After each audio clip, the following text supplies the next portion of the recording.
در وزن تا 90 کیلو مهارت خوب دارد. در مسابقات گرند پری، گرند اسلم مختلف هم شرکت ورزیده است.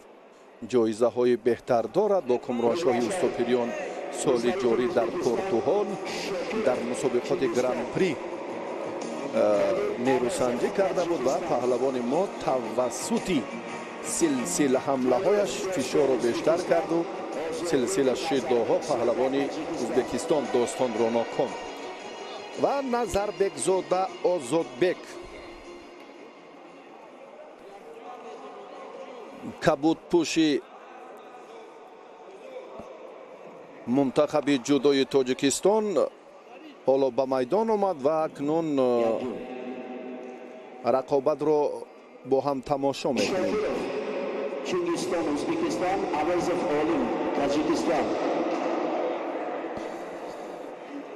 و پهلوان ما این هم پوشیدن نیست که از حسابی تجربه نسبت به رقیبش فکر میکنم اندکی سستر است و میدان هم مرا نشان خواهد داد و رفتی مبارزه پهلوانان را در جریان وخوری اولی روز دوم مسابقه با هم تماشا میکنیم.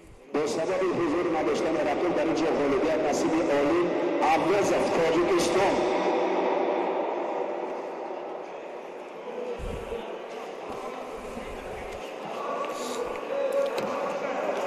کوشش اول رو هم اینجا دوستان میلیوف خوب شروع کرد. در رفتی تلاشش اکنون مشاهده میگردد که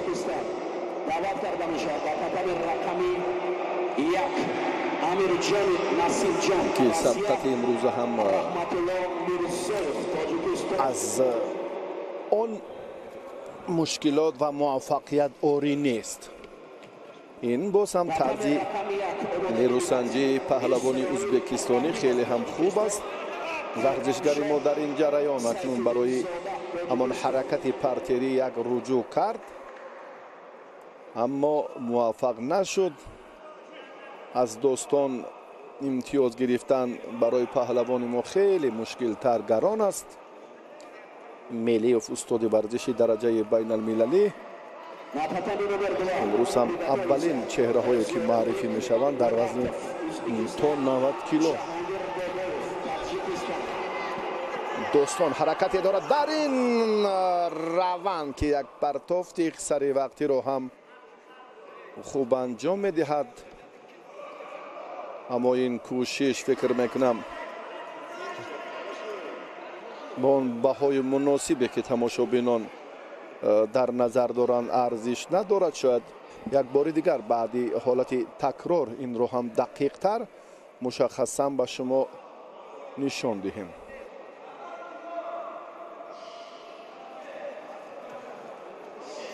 راستی حرکت خوب بود. حتی بسیار هم جسارت ورزشگر تاجیکستان اینجا هم به طور کسبی خاتمه یابید. به سر رفتید. بحث داوران در همین زمینه است. خود را دفاع کرد هرچند کوششی که بود. داور ظریف نظریف اینو تصدیق کرد که کاملا آن طوری خیلی امکانیت اما داشتن دست رو در این جریان اکنون ورزشگری ما فراموش کرد. نظربک زاده آزادبک آفرین خیلی خوب سزاوارانه مبارزه میبرد ورزشگر تاجیکستان. هرچند جوان است در آن موقع پهلوانانی که در وزن تا 90 کیلو جای علاهیده خود را دارند این چهره نیست اما با این نگاه نکرده خیلی یک متانت والا در مقابل دوستان میلیوف نشان داده ایستاده است.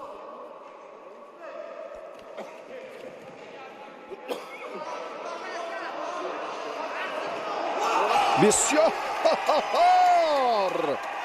وضعیت را هم آزادبک در این جریان جالبتر کرد. براستی خیلی فرصتی مناسب. نظربک زاده در جریان تلاشش واقعا هم از خود یک متانت و هنری والا نشان داد. حالا با این داوران امتیاز بهاگذاری کردن یا نه، اگر حالت تکراری را دیگر باره هم منظور کنیم تا معین گردیدن تابلو، اینجا هم اندکی به ما هم مشکلی به ایجاد گردیده است.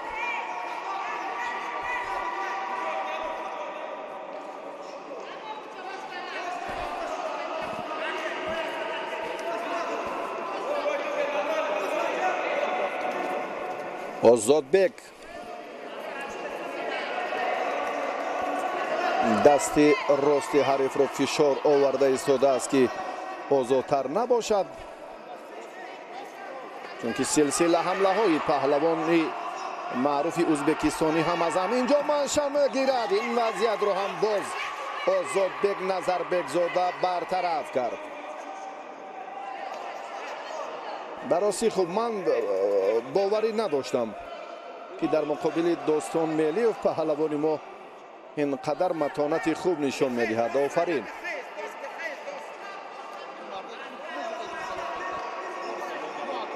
дидед ҳастанд он чеҳраҳое ки имрӯз рушд мекунанд.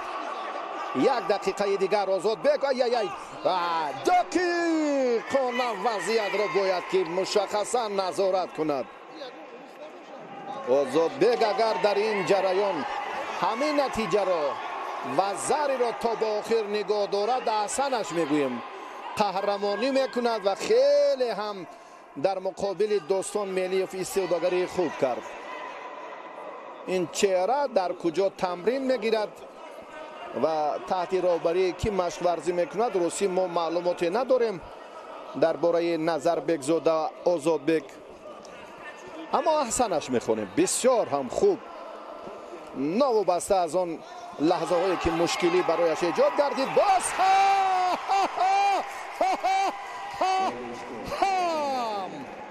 ин тартиби дурусти майдондорӣ паҳлавони маҳбуб ва зебову арзанда ҳунарнамоӣ карданаш воқеан дилҳоро ба ваҷ оварда. озодбек назарбекзода ва воқеан ҳам ман бисёр таассуф мехӯрам ки чаро ин чеҳраро ибтидо он қадар баҳои муносиб ҳам надодам. рости ман нав ҳунари ин варзишгар, матонати ин маҳбуби мухлисони ҷудои тоҷикро дидам. офарин бо ҳарфҳои калон. бисёр ҳам хуб. достон мелиев нафари тасодуфӣ набуд. бисёр варзишгари вилояти мухтори кӯҳистони бадахшон озодбек дар идомаи нерӯсанҷии даври аввал дилҳои моро шод кард. офарин.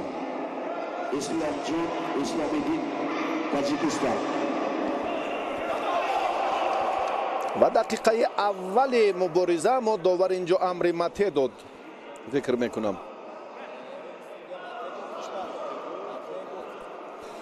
ҷабборзода дар ин давр озод аст дар вазни то 90 кило бо озодбек. акнун назарбекзода нерӯ месанҷад. ҷабборзода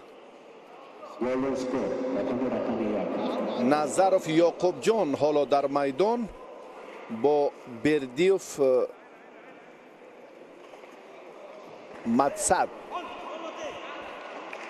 мақсад аз аммо инҳо нафарони дигаранд. чаро он чеҳраҳое ки мо маърифӣ кардем афроди дигаранд. ба инҷо паҳлавони ҷумҳурии ӯзбекистон ба майдон омад ва фикр мекунам ки ёқубҷон дар гилеми дигар ҳунарнамоӣ дорад. инҷо муродов озодбек ва бобоев ҷаҳонгир андари майдон шуданд. то мушаххасан нишон додани табло бо як бори дигар биёед бибинем чӣ ҳолат ба амал омад. рауф сониясанҷи паҳлавони тоҷикистон аст. аз ин бармеояд ки ин чеҳра ҳам ҷавон аст ва таҳти роҳбарии рауф ҳукумат машқварзӣ мекунад. муродов озодбек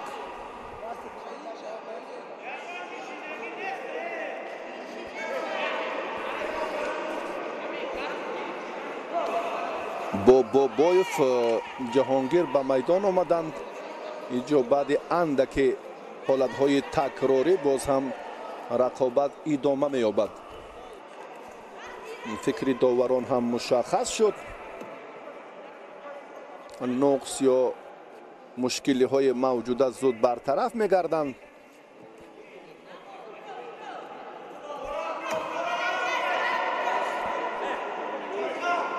حرکت یا کار در زمین هم فرصتی خیلی مساعدت کننده بود برای ورزشگری ازبکستانی، اما پهلوان ما از این حالت با آسانی رها یافت.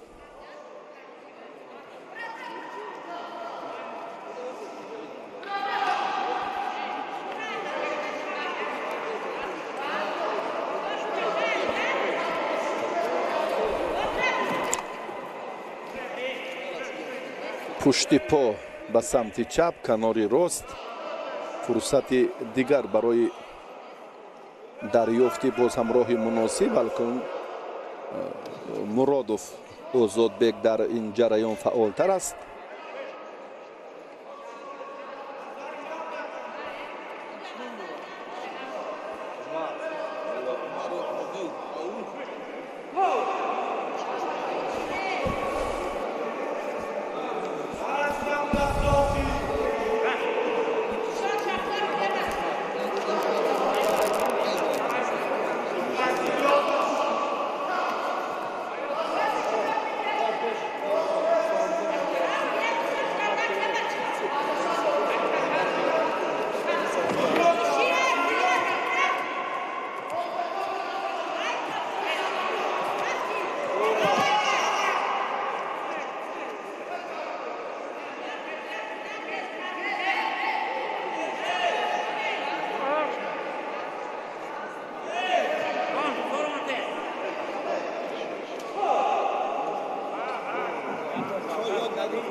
رقابت را باز دوستان عزیز اینجا هم پهلوانان ادامه خواهند داد.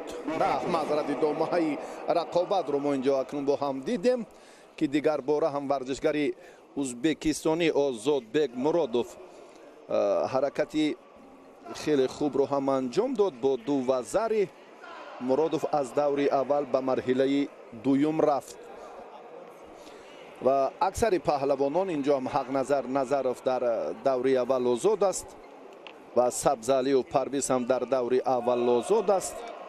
مهراب جانزاده همچنین در دور اول آزاد است و عوض مرادوف عزیزبک با اسلامیدین اسلام جان به میدان میبرایند و عوض مرادوف عزیزبک نماینده ازبکستان است. بعدی این تماشای نوارهای تکراری فشرده سبقت دو پهلوان ما برمیگردیم به باز هم تماشای رقابت جالبی پهلوانان تاجیکستان و ازبکستان. اسلامزاد اسلامیدین تاجیکستان.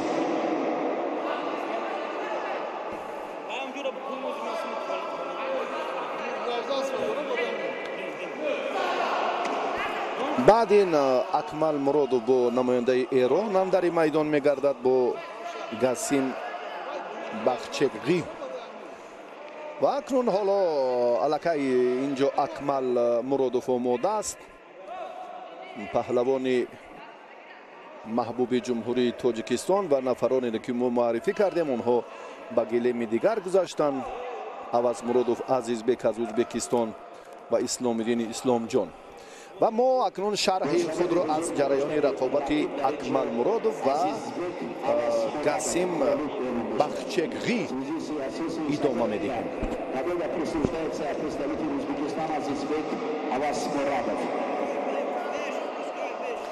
و در گلیم دیگر عزیزبک عوض مرادوف همچون فرصت برای نیروسنجیش خیلی کوتاه، این هم خوب بود. در دقیقه اول اسلامیدین را شکست داد. اکمل مرادوف عضو منتخب جودوی کشور، استاد ورزش درجه بین المللی اشتراکی بازی‌های المپی توکیو 2020، برنده مدال نقره مسابقات قهرمانی آسیا در میان ҷавонон маҳорати воло ва таҷрибаи хуби мусобиқаҳои гранд слам ва гранд приро ҳам дорад. як замоне чун агар иштибоҳ накунам дар озорбойҷон дар мусобиқоти қаҳрамонии ҷаҳон ҳам паҳлавони маҳбуби тоҷикистон Акмалиддин Муродов бо як партофти ҷолибаш дар феҳриси беҳтарин партофтҳои ин мусобиқоти қаҳрамонии ҷаҳон номаш дарҷ гардидааст. акнун бетаваҷҷӯҳ мекунем ба рафти мубориза ба ҷараёни сабқати паҳлавонони тоҷикистону эрон. Гасим Бахчеғӣ ҳоло аз дақиқаи аввал рафти муборизаро ҳам Акмал таҳти назорат мегирад. оҳиста барои хотима ёфтани ин давр бояд ки худ ҳам аз тавсияи мураббиён беҳтар истифода кунад. Носир Бозоровро дидем ки Акмалро омода кард ва баъди албатта он тавсияҳо машваратҳое ки қаблан дар ҷараёни мусобиқот сомон дода мешуд, имрӯз ҳам бибинем ки ҳар ду варзишгар дар кадом сатҳ ҳунарнамоӣ мекунанд ва ҳолатеро ки боз ҳам паҳлавони мо барои гирифтани сари ёстин ё доштани рақиб таваҷҷӯҳи бештар дорад. камарбандро аз ин мавқеъ боз ҳам мушаххасан як партофти варзишгари тоҷикистон хеле ба мақсад мувофиқ ҳам буд. аммо имтиёз дода нашуд.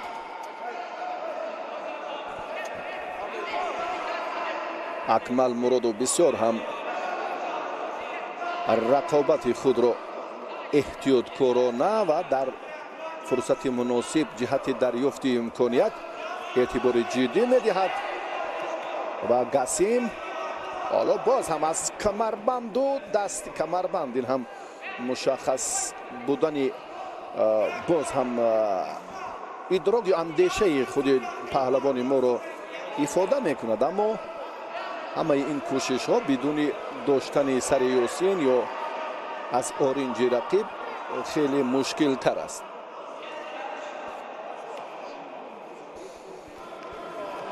даври аввали муборизаи паҳлавонон ва зари бисёр ҳам фиребо амал кард. бисёр Гасим Бахчеғӣ ҳаракатро дар фурсати баръакс анҷом дод ки аллакай соҳиби имтиёзи вазари гардид.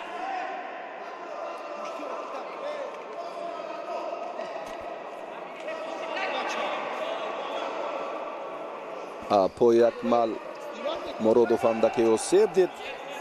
Гасим Бахчеғӣ варзишгари эрон акнун баъди хотимаи дақиқаи дуввум корро дар самти мубориза дигар кард. Акмалро зарур аст ки аз боло доштани Акмал бисёр ҳам муносибтар аст. вазари пон ва бо ҳамин тартиб акнун намояндаи эрон Гасим аз ин дидор муваффақият ба даст овард ва ба даври баъдӣ рафт. дар татами рақаби ду ғолибият насиби намояндаи ҷумҳурии исломии Эрон Гасим дода мешавад. баъди ин мубориза боз ҳам паҳлавонони Қазоқистону Тоҷикистон ба майдон меоянд. Эрмахан Амурбеков Казахстон, Мақсад Захидов Тоҷикистон. Мақсад Зоҳидов ва намояндаи Қазоқистон Анварбеков баъди чанд лаҳза ба майдон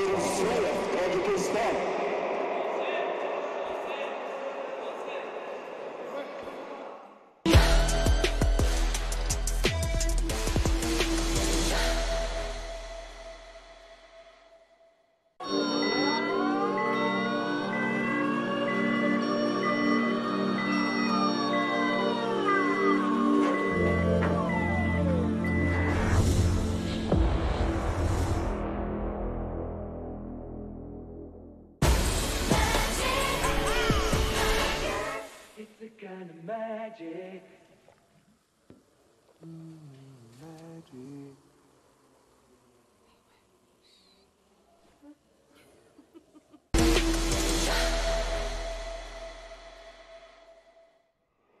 ورزشگری قزاقستانی انواربکov در سمت دریافت امکانیت دولت راست بودن خیلی فعالتر است. بعدی اندک باز ما امکانیتی باز از نزدیک آشنا نمودن چهره های دیگر را داریم. یعنی آزادبک назарбекзода бо ҷабборзода ва баъд ин юсуфҷон назиров бо ҳамроҳи ҷаҳонгир маҷидов ба майдон меоянд. ин рақобат хеле нерӯсанҷии ҳассосу ҷолиб ва ибратбахш хоҳад шуд. фикр мекунам бисёр ҳарду ҳам чеҳраҳои арзанда ки яке аз федератсияи россия баромад мекунад ва паҳлавони маҳбуби мо ҷаҳонгир маҷидов аз ҷумҳурии тоҷикистон. дар рақобати ин ду варзишгар ҳоло афзалӣ чандон мушоҳида намегардад. мустақим аминов ҳам инро аз мо беҳтар медонад. агар кор чунин кашол ёбад, тӯл кашад, натиҷа бахш набошад ва довар дар ҳамин замина боз андешаи худро дорад. бале шидо ба ҳарду дақиқан барои гӯштин нагирифтанашон суст ҳунарнамоӣ карданашон ба паҳлавонони қазоқистону тоҷикистон шидо доданд. бо ҳамин даври аввали муборизаи паҳлавонони вазни то 90 кило дар рӯзи дуюми мусобиқаи ҷоми президенти ҷумҳурии тоҷикистон ба анҷом мерасад. ай ҳаракати варзишгари қазоқистони анварбеков хеле ҳам хуб буд. хуб ба он маъное ки наздик ба ҳамон имтиёзи дилхоҳаш буд ва ҳаракат андаке суратафзоиро тақозо мекард. сабаби беҳтар ё бо муваффақона анҷом наёфтанаш ҳамин буд.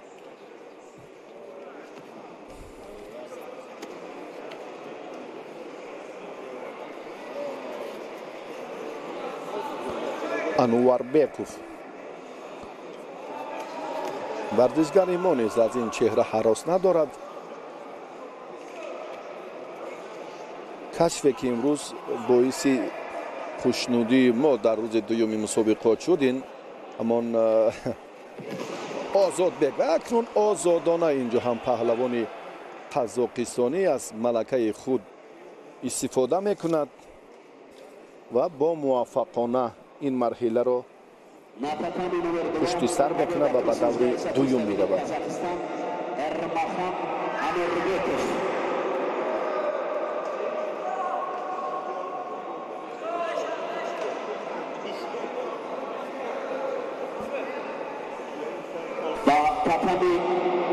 رقمی 2 دعوت کرده میشود. назарбекзода озодбек тоҷикистон، зайналобидин ҷаборзода тоҷикистон.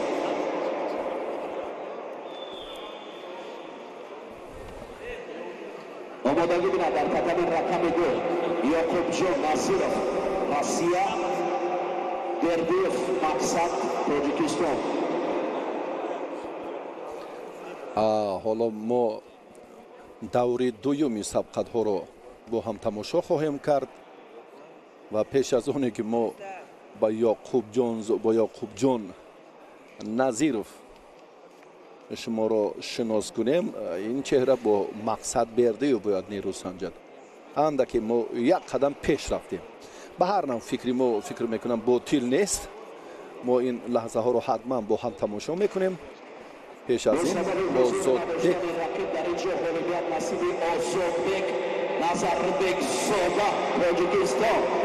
озодбек назарбекзода аз ҷумҳурии тоҷикистон дар даври дуюм бинобар сабаби ба майдон баромадани ҷаббурзода Зайналобиддин ғалаба ба даст оварду ба рақобатҳои чорияк ниҳоӣ баромад. Maqsad Berdiyev, Tojikiston.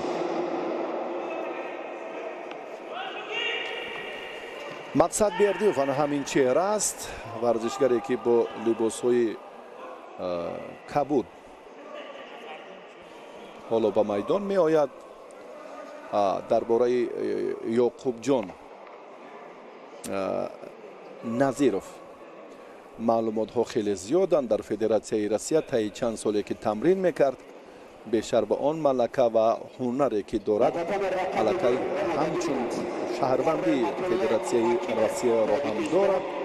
имрӯз баъзе аз он коршиносон ба он назаранд ки ин чеҳра агар дар Тоҷикистон боқӣ мемонд, чун маҳораташ боз ба ҳайати мунтахаб навгонию муваффақият ҳам меовард. ва биёед акнун Ёқубҷон Назиров ва Мақсад Бердиевро чун дар майдон дидем. ҳоло акнун ҳарду паҳлавон нерӯсанҷиро дар даври аввал инҷо оғоз мекунанд.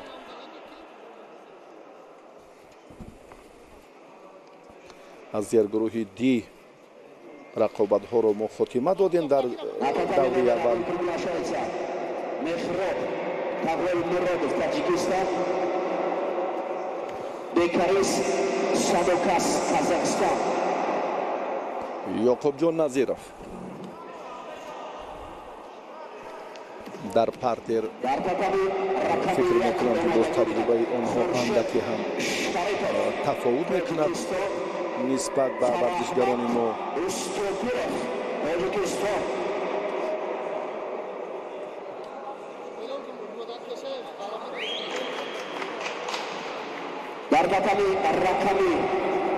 با осонӣ акнун ин кор ҳам ҳалли худро дарёфт.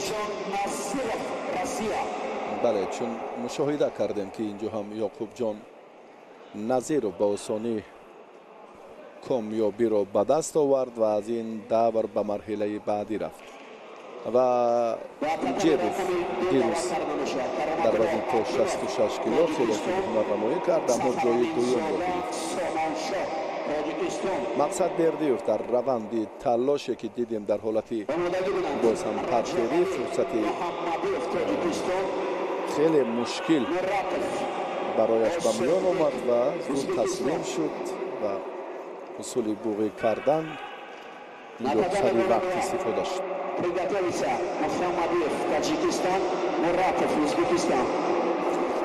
акнун ба нерӯсанҷии дигар таваҷҷӯҳ мекунем. Кароматулло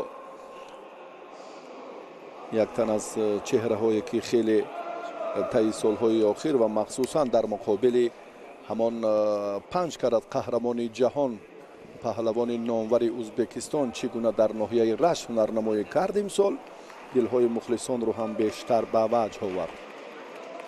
Кароматулло Ҳакимовро дар назар дорем, сафедпӯши тоҷикистонӣ.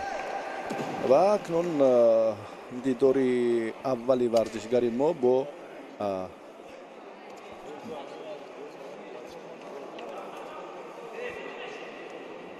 паҳлавоне ки чандон барои мо ошно нест ин чеҳра. ва Кароматуллоро акнун муаррифӣ кардем. Ҳакимов бо Сафараминзода, инҳо ҳарду дар даври аввал озод буданд. Сомоншо Сафараминзода аз ҷумҳурии Тоҷикистон, ана ҳамин чеҳра. Кароматулло акнун рақобатро чӣ гуна шурӯъ мекунад. манзур аз ишораи банда дар ҳамон нерӯсанҷиҳое ки чун гуфтем бо паҳлавони ӯзбекистонӣ дар тантанаи наврӯзи имсола дар рашт ҳунарнамоӣ кард.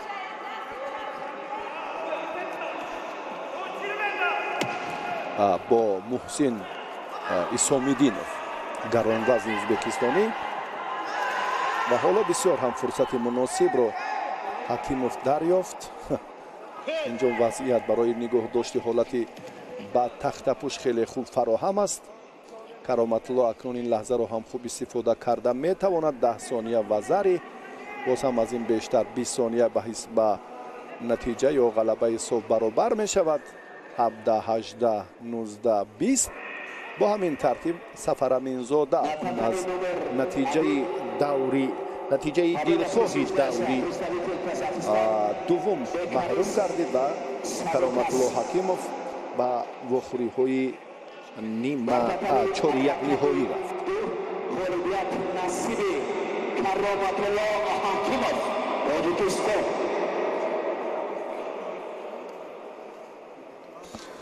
озодбек аз ин марҳила ба даври баъдӣ рафт. инҷо Назиров Ёқубҷон ҳам дар сабқатҳои даври дуюм қарор дорад.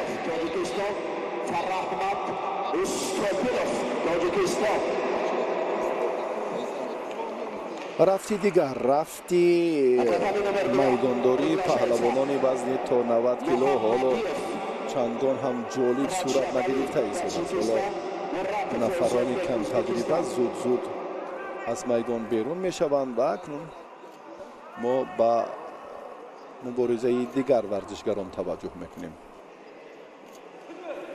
Муродов, Озодбек ва Муҳаммадиев, Раҷабалиев.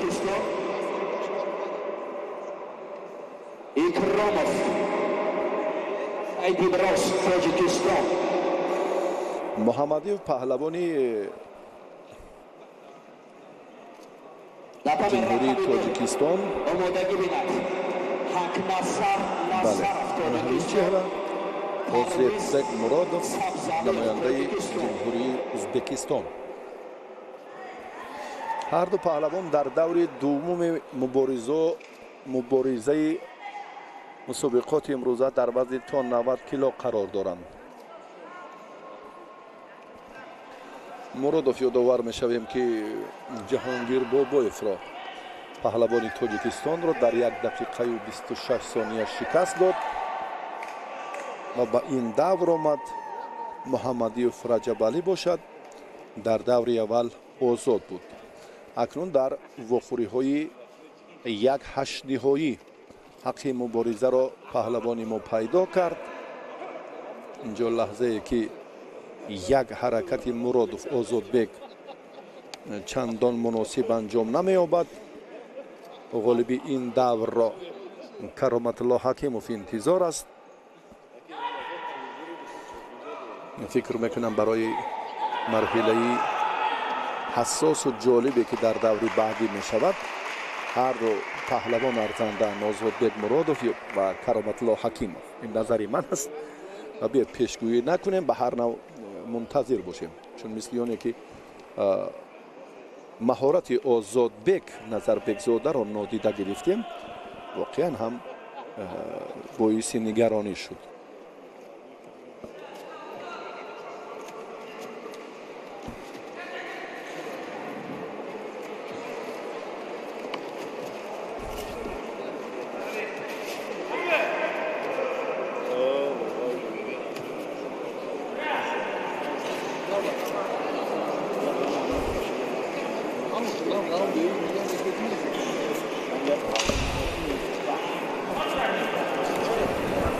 дар ҷараёни сабқат албатта боз довар ҳам муҷозотро фаромӯш намекунад. фикр мекунам куштингирии ҳар ду варзишгар бисёр суст аст ва Муҳаммадиев махсусан паҳлавони тоҷикистонӣ ки имрӯз ҳамон як тавсияҳои саривақтии Ризқиддин Раҷабов бояд инҷо ҳам самар оварад, чунки азам ва акнун вазъият инҷо зуд таслим мешавад. бале, таслим шуд. чаро инро довар андаке дертар мушоҳида кард. Озодбек Муродов агар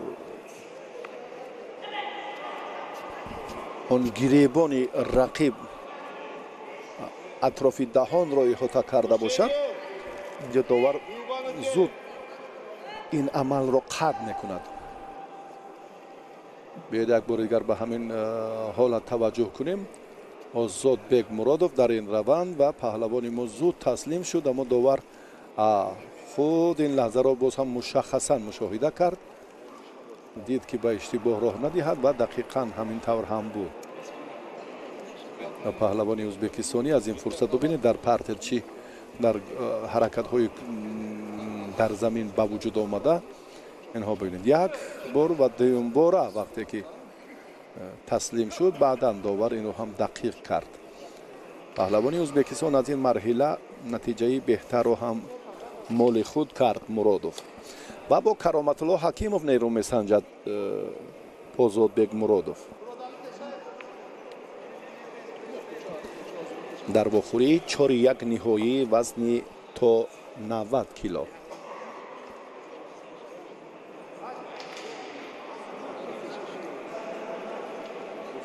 Давай! Топти!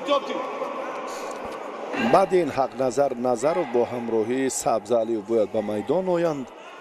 варзишгарони зери Си дар даври дуввум, яъне нехтараш дар даври 1/8 ниҳоии рақобатҳои вазни то 90 килограмм.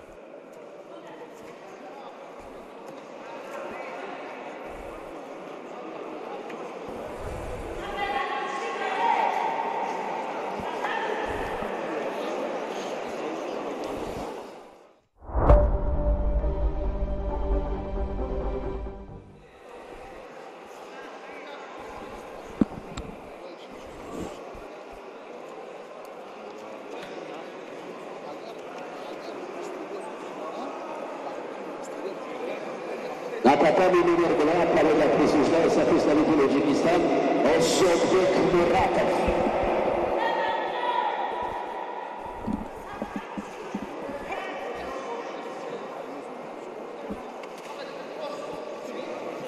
Ба татами рақами 2 давот карда мешавад. Назар Назаров Тоҷикистон, Парвиз Сабзалиев Тоҷикистон.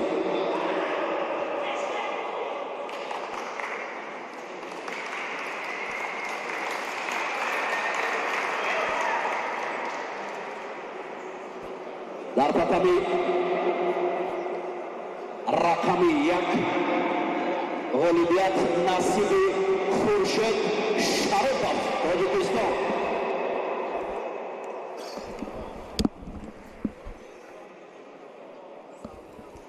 дар хусуси ба майдон омадани ҳақназар Назаров андаке пештар гуфтем.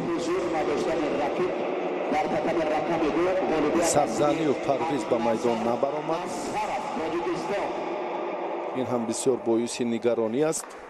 дар мусобиқаи сатҳи байналмилалӣ чунин муносибат воқеан ҳам фикр мекунам ки афроди муваззафи чорабиниро ҳам беташвиш намегузорад. чӣ гуна дар суратмаҷлис номдард мешавад ва паҳлавон ба майдон намебарояд. бисёр ҳам ҳолати нигаронкунанда ва чунин нафарон бояд мавриди муҷозот қарор гиранд. роҳбари даста ва ҳамчунин мураббияшон ки ибтидо чунин мекунанд. мо тавассути телевизиони варзиш ҳам маросими қуръакаширо манзур кардем ва баъдан варзишгар аз нерӯсанҷӣ даст мекашад. акнун дӯстони азиз биёед таваҷҷӯҳ мекунем ба муборизаи дигар, ба рақобати хеле ҳам ҷолибе ки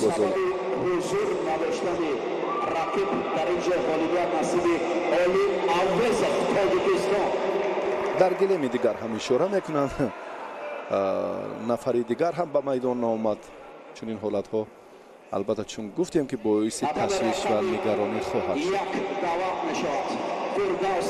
Насимов Тоҷикистон, Рустам Ходшаев Тоҷикистон. паҳлавони ҷумҳурии Тоҷикистон ва Меҳроб Ҷонзода варзишгари мо бо либосҳои сафед аст. аз ноҳияи Ҷабор Расулов дар камарбандӣ шӯҳрати алоҳида дорад, аммо аваз Муродов ин варзишгари Ӯзбекистон ки ҳоло бисёр ҳам бо ҷуръат ба сӯи пеш меравад, таҷрибаи хуб дорад. матонати Авазмуродов Азизбек дар муборизаи Меҳробҷонзо. Азизбек Авазмуродов дар дидори аввал Исломиддинро мағлуб кард.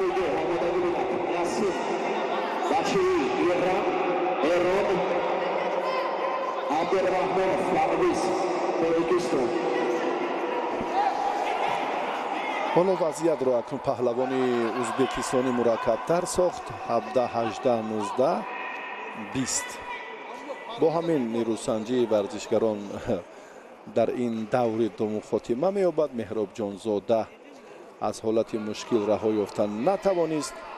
дар бошгоҳи варзишии зарафшони ноҳияи Ҷабор Расулов машқварзӣ мекунад.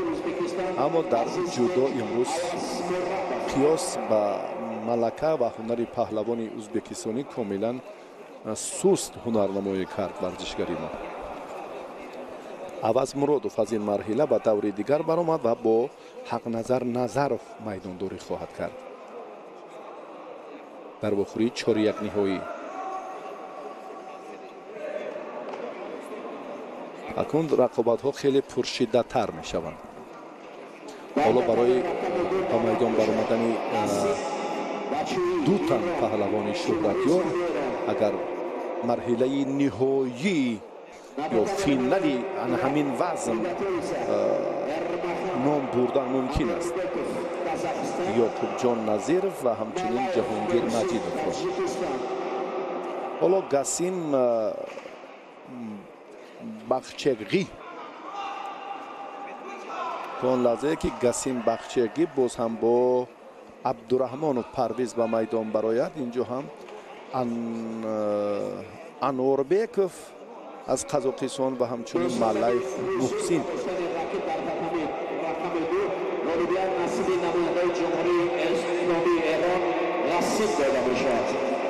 Гасим ҳам дар ин мубориза бидуни талош ғолиб омад. ин ҷуфти сеюм агар иштибоҳ накунам чаҳорум аст ки чунин мешавад.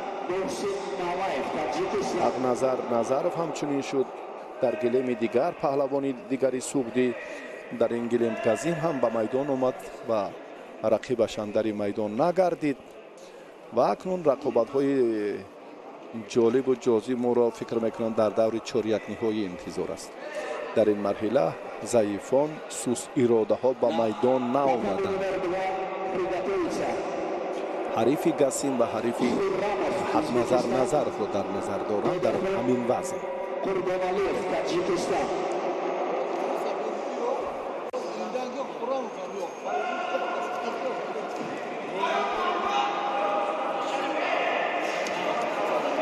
در قطعه رقم دوم سبب حضور نداشتن رقیب نماینده جمهوری قزاقستان غریبیان را در دست دارد. دیده باز همین طور هم تکرار شد همین حالت. در این رقابت هم انوربеков رقیبش پیدا نشد و این پهلوان هم از رقابت 8-1 نهایی بدون مبارزه به سبقت 4-1 نهایی رفت.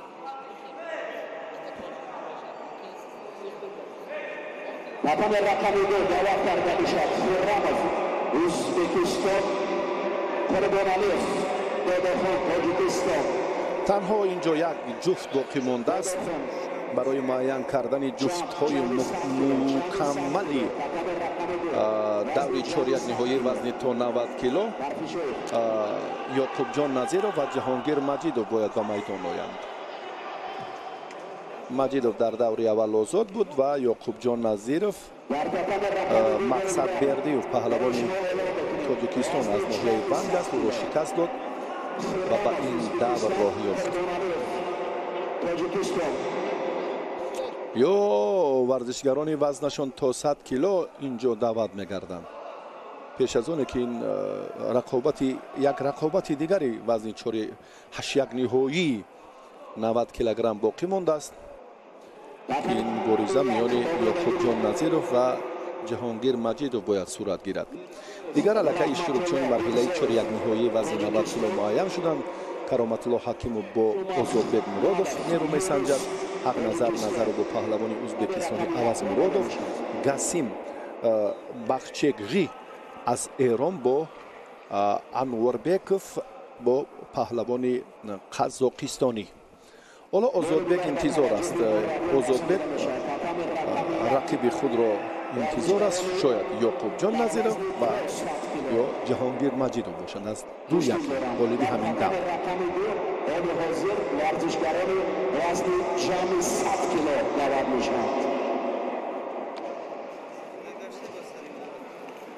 راستی برای ما هم معلوم نشد چرا یک سبقت ظاهر نگردید، سبقت 8-1 نهایی. ما اکنون با معرفی پهلوانان وزن جمعی 100 کیلو توجه میکنیم. در آنجایی که ددخان قربانعلیوف با خرمov به میدان باید براید. دیگر بشمار شد. قربانعلیوف بدون مبارزه اینجا هم غالب آمد.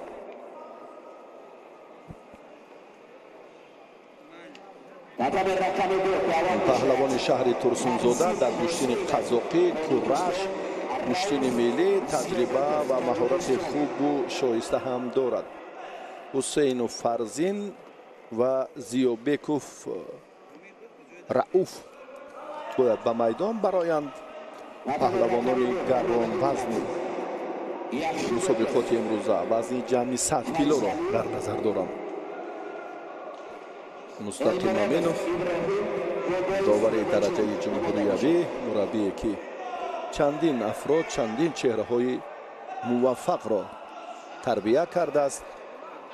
اندک توقف در فعالیت مربیگیش به عمل آمد و بعد این هم ملکه کار در سمت پیشرفت تربیه جوانان خوبتر کرد. این چهره فرزند حسینov است که با لباس های سفید به میدان می آید. این هم از اگر این هم بدون مبارزه برد، بدون مبارزه معرفی شود غالب. بله این چی حال؟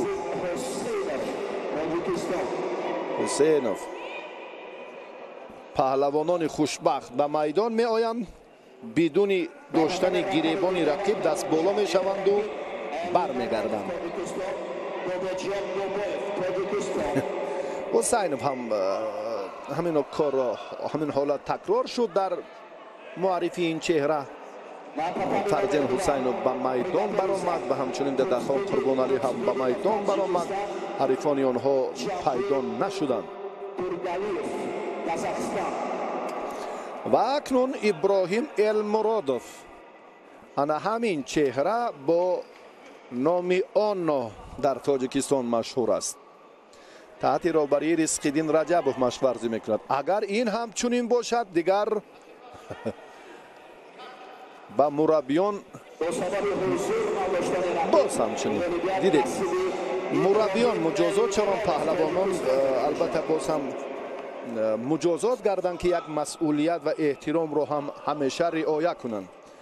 در یک وزن 3 جفت به میدان نبرآمد حریفانشان و بدون مبارزه آنها دست بالا شدند. المرادov هم به دوری 4-1 نهایی رفت.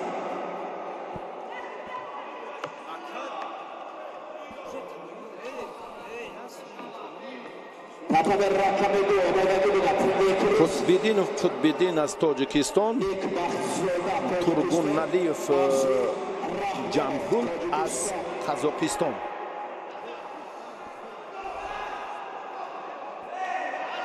لااقل در همین دور اول انا همین ها به میدان برآمدند.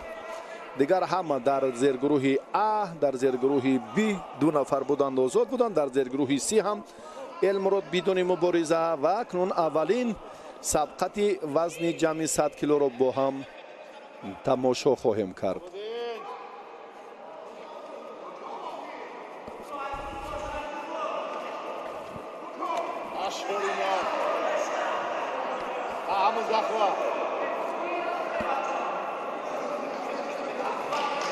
وزن قطب‌الدینov اندکی سبکتر است نسبت به تورگونعلیوف.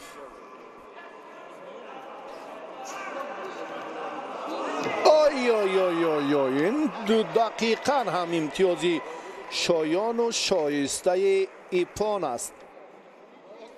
قطب‌الدینov معلوم است که آمادگی جسمانیش و тактикияш ҳам дар ҷараёни сабқат костагӣ дорад. паҳлавони қазоқистон Тургуналиев ба осонӣ дар дақиқаи аввал ғалаба ба даст овард. Nekbahzoda Tojikiston, Mansur Rahmonov Tojikiston.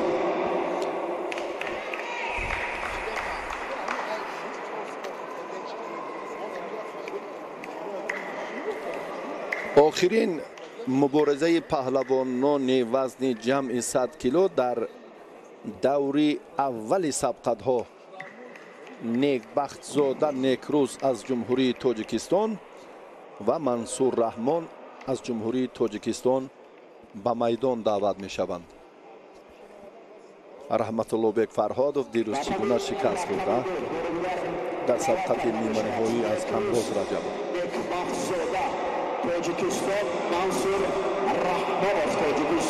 Некбахтзода ана ҳамин чеҳрае ки ҳоло ба пеш қадам мениҳад, Некрӯз ном дорад. паҳлавононе ки имрӯз ҷавонанд ва таҷрибаи мусобиқаҳои сатҳи байналмилалиро надоранд ба мо ҳам он қадар дастовардҳояшон ошно нест. ва Мансур Раҳмон ин аллакай чеҳраи умедбахш дар мусобиқоти қаҳрамонии Осиё медали биринҷӣ дорад. дар мусобиқаҳои ҳудуди ҷумҳурии Тоҷикистон хеле нафари намуна фаъол дар вазни худ маҳсуб меёбад. иштирокчии мусобиқоти қаҳрамонии ҷаҳон миёни ҷавонон таҳти роҳбарии Фаррух Собиров машқварзӣ мекунад. аз ин чеҳра мураббиёни мунтахаби ҷудои кишвар умеди калон доранд. дигар зарурате нест барои идомаи сабқат. Мансур Раҳмон дар дақиқаи аввал хеле ҳам матонати хуб нишон дод ва дастболо шуду ба вохӯриҳои 4-1 ниҳоӣ рафт. бо Тургуналиев акнун паҳлавони мо дар вохӯрии охирини 4-1 ниҳоии вазни гарон нерӯ месанҷад. Мансур Раҳмон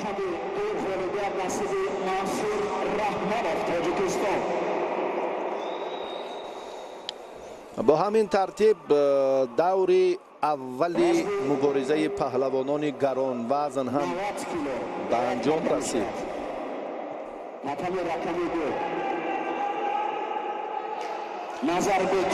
чӣ гуна самти муборизаи ҳарифро тағйир дод ва аз фурсати хеле муносиб ҳам шоиста истифода кард.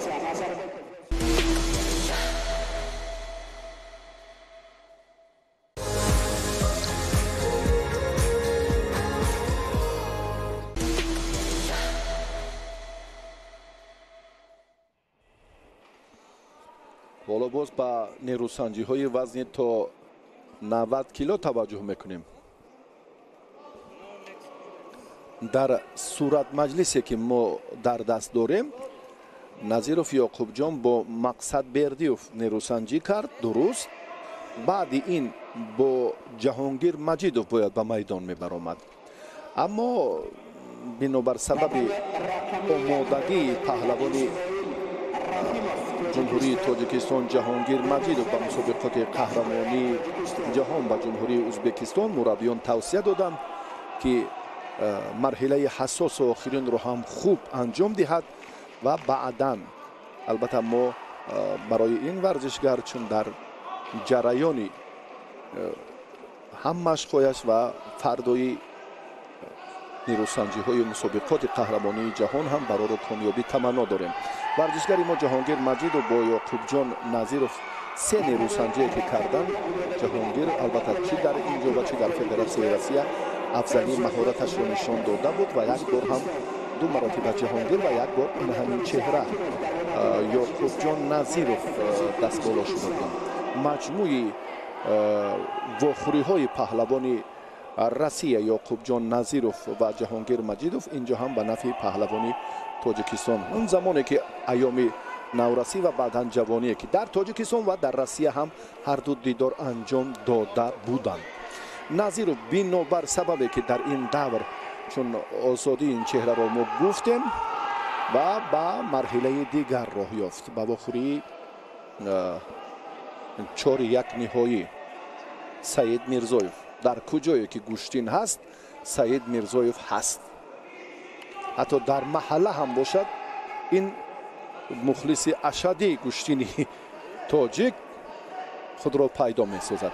дар бораи ин чеҳра ки Озодбек Назарбекзода ном дорад, мо ростӣ гуфтем ки маълумоти бештар ҳам надорем ва имрӯз бисёр ҳам шоистаи ифтихор. ман аҳсан мехонам ба маҳораташ, ба истеъдодаш. агар боз дақиқан ва мушаххасан тадқиқ намоем, ин дар Тоҷикистон омода нашудааст. ба ин масъала андаке баъдтар бармегардем. биед сабқати аввалини 4-1 ниҳоӣ вазни 90 килоро бо ҳам тамошо кунем. Ёқубҷон Назиров, тоҷиктаборе ки дар Федератсияи Россия машқварзӣ мекунад. аввалин кӯшишаш самаровар намешавад. бале,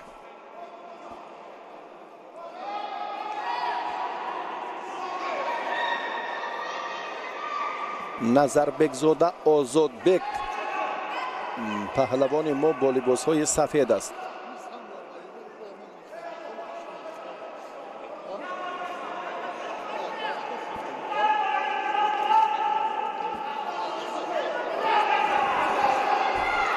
бисёр ҳолати ҳаяҷон аст. ростӣ дар ин маврид махсусан паҳлавони Тоҷикистон Озодбек ба ин рафти сабқа ҷиддӣ муносибат дорад. шидо гирифт. ҳамларо боз ҳам Ёқубҷон Назиров дар ин ҷо пуршиддатар мекунад. дар партер мактаби Россия хеле ҳам ривоҷ ёфтааст. Ёқубҷон ки мунтахаби Федератсияи Россияро ин ҷо маърифӣ мекунад ва солиёни тӯлонӣ дар он ҷо машқову омодагии хуби худро ҳам анҷом додааст. аз ин банду услуб бештар бархурдор аст.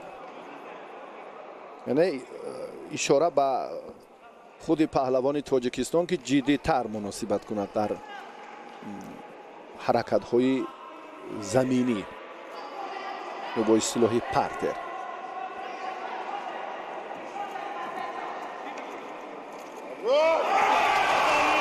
бисёр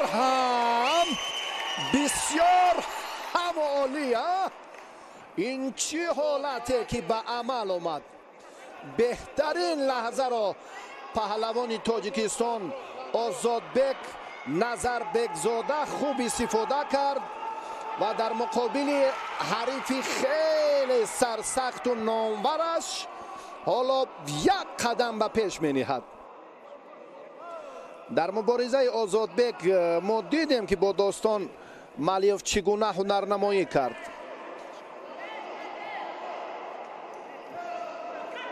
ва ҳоло мубориза хеле хуб акнун сурат гирифта истодааст ба нафъи паҳлавони Тоҷикистон. Ёқубҷон Назиров ин ҷо ҳам гумон надошт ки дар ин ҷараён ин ҳолат ба амал меояд. аҳсан мегӯем ба Озодбек. офарин. ана ҳамин ташаббусро то ба охир нигоҳ дорад, боз ҳам ҷолибтар ва нуран ало нур хоҳад шуд.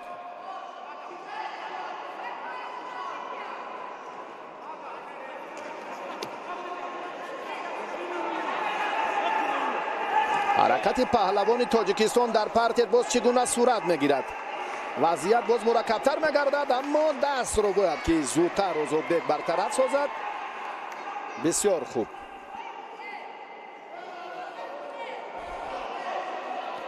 ба маҳорати паҳлавони Тоҷикистон аҳсан мегӯем. ҳоло маҳбуби дилҳои бинандагони телевизиони варзиш хеле ҳам дар ин замина боз ҳам қавитар ва ҷолибу ҷозибтар мешавад.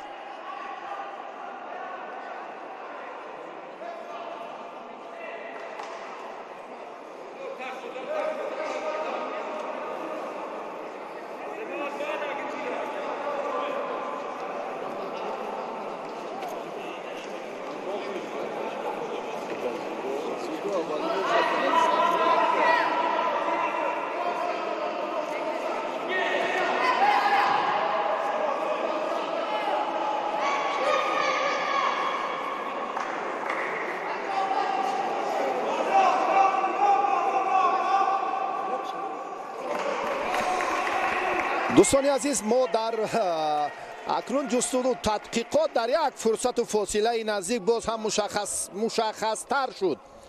آزادبک نظربک زاده این پهلوانی اصلا زاده ولایت مختار کوهستان بدخشان است اما در ولایت سوغ عین حال زندگی میکند.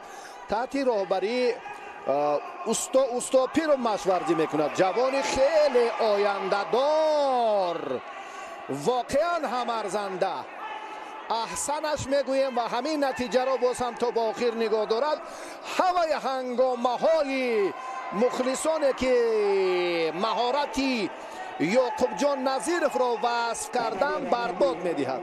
به 30 ثانیه دیگر اینجا یک لحظه توقفی که باز هم ما را انتظار است. 30 ثانیه دیگر در پیش داریم. یعقوب جان نظیرف تاجیک تباری منتخب جودوی فدراسیون روسیه و اصلا با این چهره که بسیار هم دلهای ما را به وجه آورد. خیلی خوب، عالی، شایسته و مهارت والا در این جریان نشان داد. بله درست است. اینجا هم بسر خلعت پهلوان تاجیکستان سرش را پوشانید. داور رقابت را منع کرد. ثانیه های بشمار باقی مانده است. حمله ها را اینجا میخواهد یعقوب جان نظیرف باز زیادتر کند و آزادبک 16 ثانیه دیگر 16 ثانیه دیگر روند مبارزه را باز هم تحت نظارت گیرد. آنگاه ما میتوانیم که این چهره را دیگر باره هم شایسته معرفی کنیم. شیدا با پهلوان فدراسیون روسیه داده شد. باز هم روند کلاس 2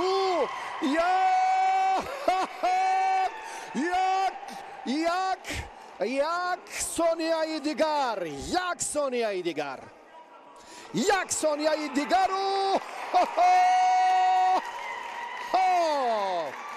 انا این چهره ارزنده حلالش بود.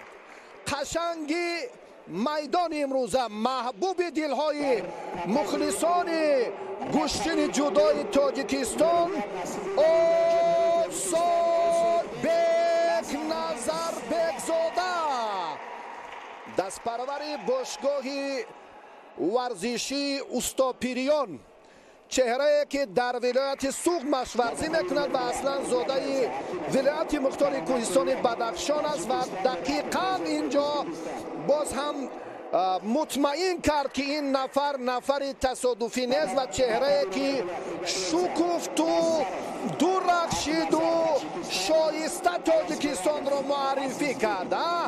احسن و آفرین.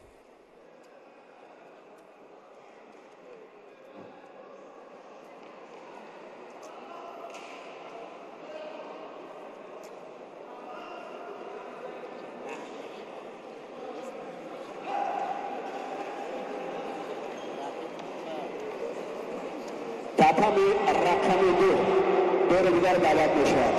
کریمت‌الله حاکموف تاجیکستان، آزادبک مراتف ازبکستان. رقابت دویمی 4-1 نهایی وزن تا 90 کیلو را اکنون با هم تماشا میکنیم. کرامت‌الله حکیموف عضو منتخب جودوی کشور در نهمین مسابقات بین المللی جام پرزیدنت جمهوری تاجیکستان حالا به میدان می آید. مربی کارشناس ایرانی عطایی حالا به او توصیه می دهد. در دوام مشورت با هم خواهیم دید که کار چگونه صورت می گیرد میان آزادبک مرادوف و کرامت‌الله حکیموف.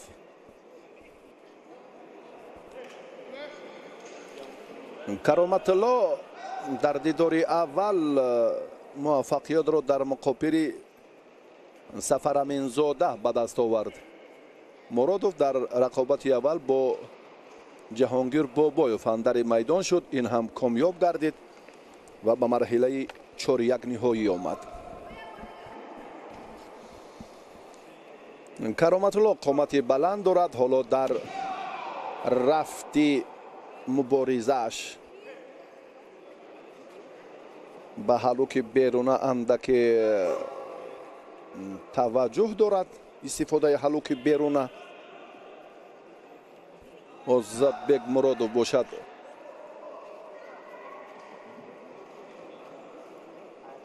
яке чап гӯшин мегирад, дигаре рост. наздик омадан барои Кароматулло чандон хавфу хатари зиёде эҷод накард, чунки Кароматулло хеле ҳушёрӣ зиракиро аз даст надод ва ин фурсатро ҳам таҳти назорат гирифт. беҳтар.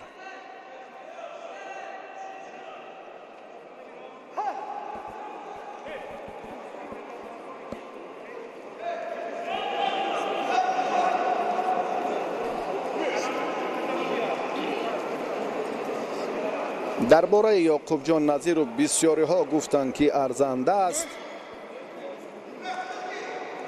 ҷомро моли худ мекунад.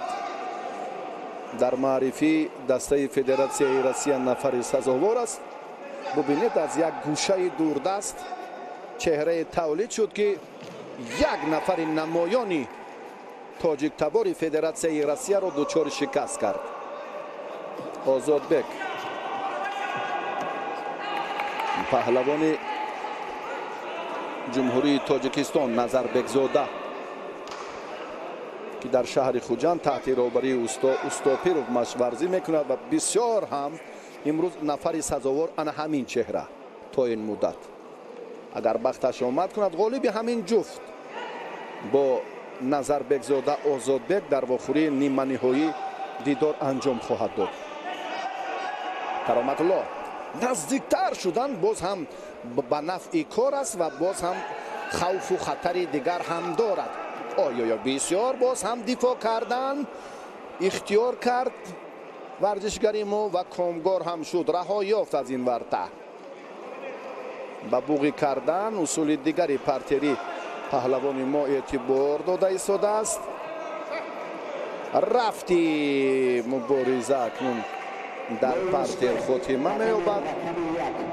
Кароматулло Ҳакимов хеле ҳам қудрату тавони худро дар ин ҷараён хуб нишон дода истодааст ва зари имтиёзе ҳаст ки Кароматулло бояд ба ин болида хотир бошад, аммо ба ҳар нав боз фориғболӣ накунад.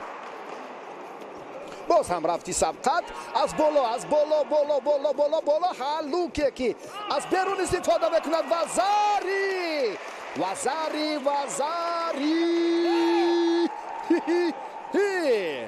ва акнун ин ду Вазари ипон ғалабаи софро ҳам паҳлавони ватандӯсти Тоҷикистон моли худ кард. ҳеҷ аз саҳифаи хотирот ана ҳамон қавииродагии ноҳияи Рашт аз ёд намебарояд ки бо Муҳсин Исомиддинов 5 карат чемпиони ҷаҳон ягон паҳлавони тоҷикистонӣ андари майдон нашуд ва ғурури миллии ҳамин чеҳра авҷ гирифт ва ба майдон омад ва сазоворона ҳатто гӯям ки Муҳсин ро ҳам аз майдон бо фишорҳояш дур кард ки ӯ ҳатто ба мусовӣ ҳам розӣ шуд ва қаноатмандӣ кард. аҳсанаш мегӯем, хеле хуб истеъдоди волояшро инҷо манзур кард ва Ҳакимов ба марҳилаи ниманиҳоии вазни то 90 килоро хоҳад гирифт.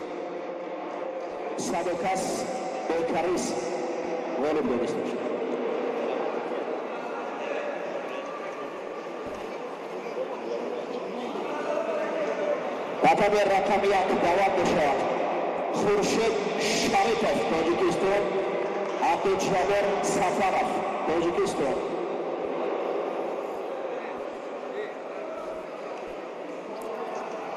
рақобати дигари чоряк ниҳоӣ вазни то 90 килоро мо тамошо мекунем. Ҳақназар Назаров бо паҳлавони ӯзбекистонӣ Азизмуродов ба майдон баромаданд. Ҳақназар Назаров дар даври аввал озод буд. Сабзалиев рақиби даври 8 ниҳоии паҳлавони шаҳри Ҳисор буд ки ба майдон набаромад. Ҳақназар бидуни мубориза дастболо шуд ва Авазмуродов ба ин давр чӣ гуна роҳ ёфт. Дар дидори аввал Исломиддини Исломзодро мағлуб кард ва Меҳробҷонзода ҳам дар муборизаи Авазмурод паҳлавони ӯзбекистонӣ тобна овард ва бо ҳамин тартиб ду даврро ҳам аваз муроду ба пирӯзӣ хотима доду ба вохӯрии чоряк ниҳоӣ омад. Ермахан Казахстон. Атаками номер 2. Приготовиться. Гасим Иран. Анурбеков Казахстан. Ақназар Назаров медали биринчи мусобиқоти қаҳрамонии ҷаҳон дар кураш дорад ва зари фикр мекунам ҳаст. ин дақиқ ягон ист набуд. бо суръати тез ин корро ҳам Ҳақназар дар амалкарди рост буданаш анҷом дод. чародовар дар ин ҷо як лаҳзае таваққуф кард. биёед як бори дигар бубинем ҷараёни бале мубориза ҳамон ҳолати таваққуфи хеле кӯтоҳ буд. ин кор шуд ва зари кӯтоҳӣ ё тӯлонӣ сурат гирифтани ин усулро ҳам дар ҳолати такрорӣ мушаххас карданд ва вазариро бекор намуданд.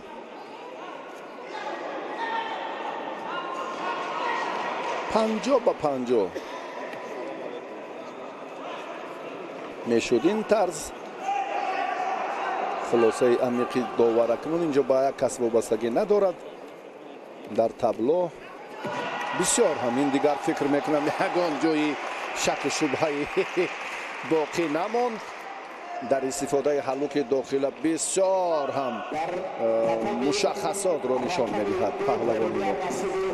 ва Ҳақназар Назаров ҳам хеле дилпуррона ва ба таври касбӣ инҷо маҳорати худро нишон дод ва ғалабаро ба даст оварду ба даври баъдӣ рафт ба вохӯрии нима ниҳоӣ.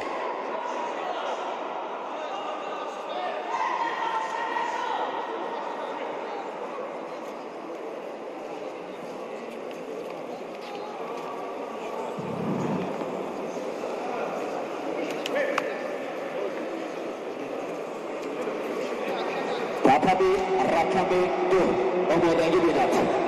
قربانعلیев Dodexon وزن جمعی 100 کیلو. حسین فرزی تاجیکستان. رقم 2 خواهش میکنیم پهلوانان وزن جمعی 100 کیلو آمادگی بیند. ҳоло акнун дар вохӯрии охирини чоряк ниҳоӣ ду меҳмонро маърифӣ мекунем. Гасим Бахчегӣ аз ҷумҳурии исломии Эрон сафедпӯше ки дар майдон аст ва Анварбеков паҳлавони қазоқистонӣ бо либосҳои варзишии кабуд.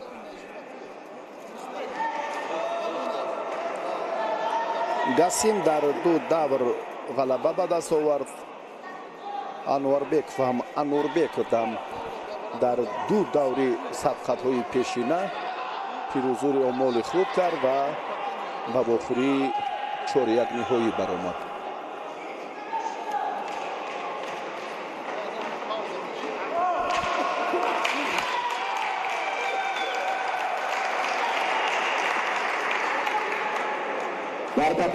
дар рақами 2 ғолибият насиби Хуршед Шарипов.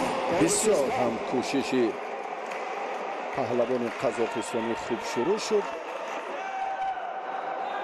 аммо дифоъ аз ҷониби Гасим хеле саривақтӣ буд. рақами 1 даъват карда мешавад. Парвиз Абдурраҳмонов Тоҷикистон, Мирзоҷон Раҳимов Тоҷикистон.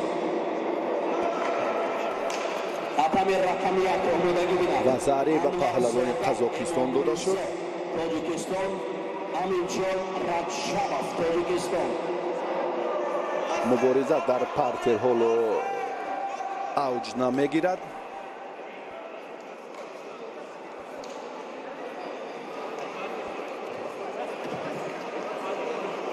Аннорбеков паҳлавоне ки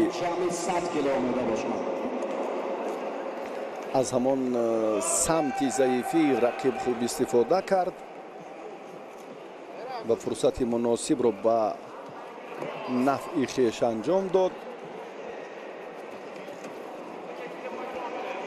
با سبب حضور نداشتن رقیب در تتبع حالا هم در حالت راست بودن اینجا هم گاسیم توجه میکند که چون 2 دقیقه هم پشت سر شد، الان وضعیت حمله هایش یعنی چندان خوب نیست. امکانیت های مناسب رو با وجود نآورده است. فرصت در رفتی حالتی راست بودن داور رو هم نگران میکند. بله، به هر دو پهلوان فکر میکنم شیبه می‌نهد. بله.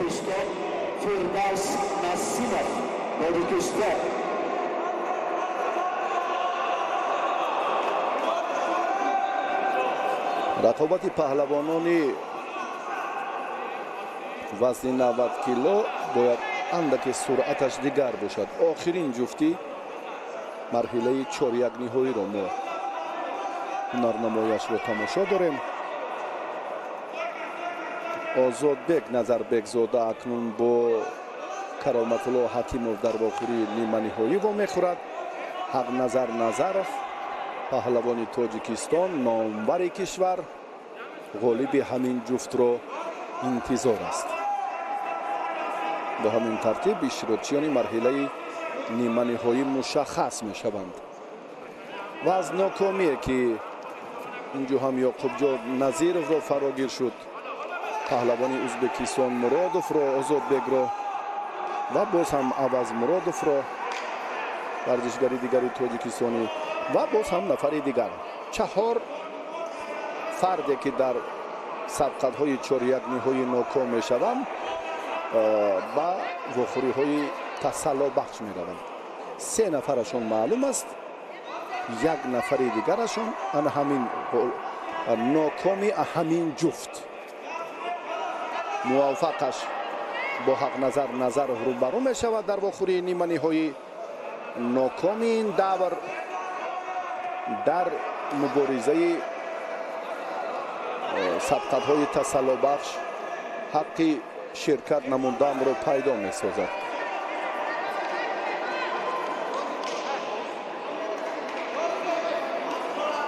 راستی کاری داوری بسیار هم در سطح خوب به طور کسبی شبهه ها به میان نآمدند. مناسبت به هر یک عمل پهلوانان خیلی در سطح خوب. تنها همان حالت نگران کننده به میدان نآمدن برخی از پهلوانان بود که بسیار تکرار یافت. دیگر نظام میدانداری، هنر داوران، توجه آنها به هر یک حرکت راستی که بسیار هم در سطح خوب و کسبی ما بیشتر مشاهده میکردیم. حتی در قهرمانی جهان، مسابقات گرند اسلم، گرند پری چگونه داوران به اشتباه راه میدادند که حتی شارعیان هم خطاگی آنها را زود میتوانستند که بررسی کنند. پهلوان قزاقستان اکنون در ادامه مبارزه همون امتیازی به دست آورده‌اش را تا به آخر نگاه داشت و موفق شد و به واخوری نیمه نهایی رفت. با ورزشگر تاجیکستان حق نظر نظرov این چهره در جفت دوم سبقت‌های نیمه نهایی دیدار انجام خواهد داد.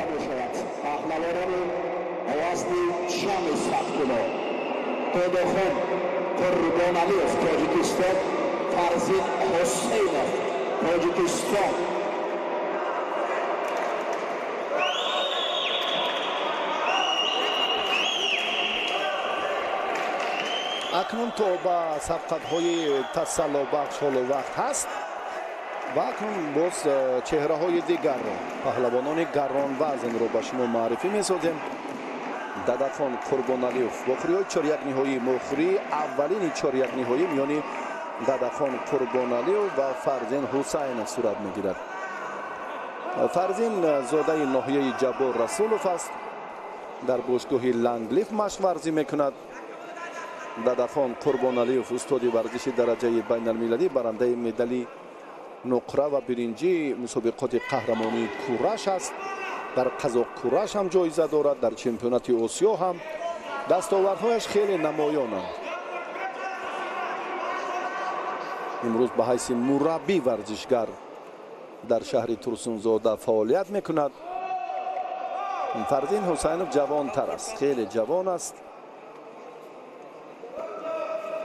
натиҷаҳои беҳтари мусобиқоти сатҳи ҷумҳуриябиро чӣ миёни ҷавонон ва миёни бузургсолоро ҳам дорад. ба ҳар ду варзишгар Зариф Назриев бинобар сӯзги гӯштин гирифтанашон фишоре ки буд инҷо ҳам ишораи довар ки ғайриқоида. бале муҷозот гардидан ҳар ду варзишгар.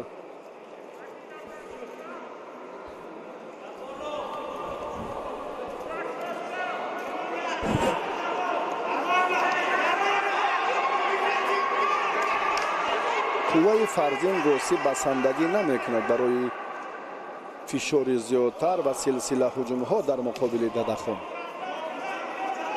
аммо аз ҳисоби ҳамон озодии нафас, равонӣ, кори паҳлавон то ба нуқтаҳои охирин шояд бартарии худро нишон диҳад. аммо Дадахон бисёр варзишгари касбӣ ва ҳар як ҳаракаташ хавфу хатари зиёдро ҳам метавонад барои паҳлавони ҷавони ноҳияи Ҷабор Расулов эҷод кунад.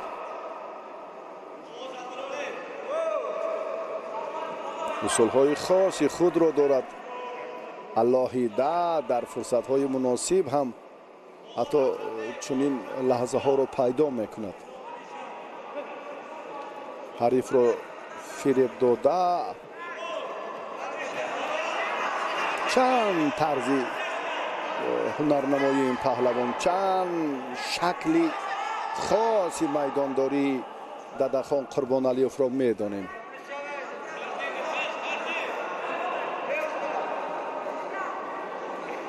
ҳоло сабқаташон баробар аст.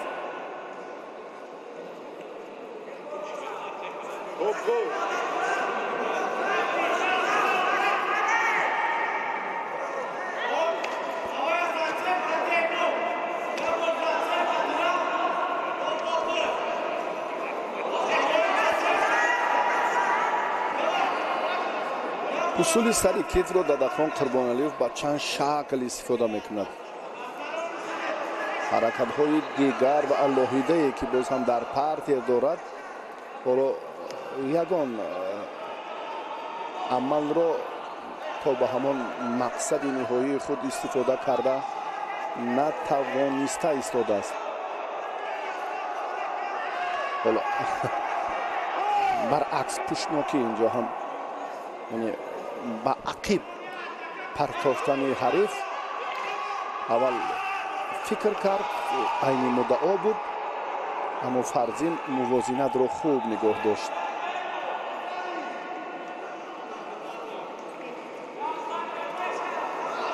дақиқаи охирин ҷуфти аввали паҳлавонон дар марҳилаи чорякниҳоӣ муаррифӣ шуданд.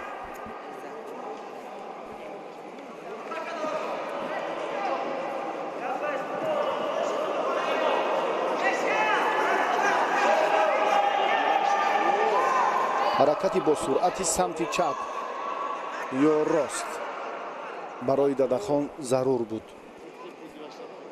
барои Фарзин бале ба усули сари китф як бори дигар ҳам Дадахон руҷӯъ кард.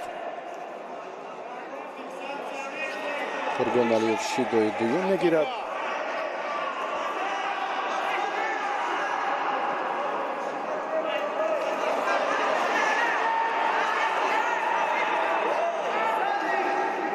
акнун аз боло аз пушти гиребони рақиб дошт, аммо хилъатро бояд печонида ба сараш, ба сари ҳариф ин корро анҷом надиҳад, чунки довар рақобатро боз медорад ва ба вақти илова таваҷҷӯҳ мекунем. барои имтиёзи тиллои паҳлавонон акнун чӣ тавсия мешавад? мебинем ки комроншоҳи уступериён дар он мизи сония санг нишастааст ба фарзин ки дастпарвари бошгоҳи ланглиф ноҳияи ҷаббор расулов аст тавсия медиҳад ва дар ин гӯша касе нест ки лоақал садояш барои таскини дили Дадахон Қурбоналиев ҳам баланд гардад. дар хусусе гуфтем ки Дадахон худ мураббӣ аст. алон наврасону ҷавононро машқ медиҳад дар мактаби варзишии шаҳри Турсунзода ва агар ба тамринҳояш таваҷҷӯҳ кунем нафари муносиб нест дар шаҳри Турсунзода ки бо ин чеҳра муқовимат кунад ва Дадахон маҳорати худро сайқал диҳад. як ҷиҳати сустии кори Дадахон ҳамин аст ки ин сол бале барояш андаке мушкилтар афтод. ба шаҳр ояд ва душанбе хубтар мешавад, аммо чунин имкониятҳо барои Дадахон мавҷуд нестанд, чунки дар яке аз деҳоти андаке дуртар аз маркази шаҳри Турсунзода мураббӣ аст. фарзин имконияти беҳтар дорад дар шаҳри Душанбе. донишҷӯ машқҳои худро ҳам дар кохи варзишии Ланглиф таи чанд сол ба таври мушаххас анҷом дод. ҷавонтар аст. довар ба ҳаракати охирин барои дигар бора нишон доданаш ниёз дорад. дар катаби рақами 1 ғолибият насиби эмомризо Анвар Согаҳ, Тоҷикистон. акнун рафти мубориза боз ҳам пуршиддатар шуданаш лозим аст, чунки ҳар ду паҳлавон ҳоло мебинем ки бемадортар шуданд. натиҷа ба даст наовардан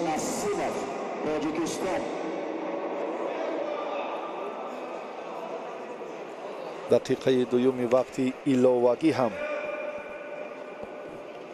алон хотима шурӯъ гардид ва аз ҳар ду ҷониб Дадахон аз майдон берун шуд. ё ин ҳаракат аз ҷониби рақиби ӯ буд.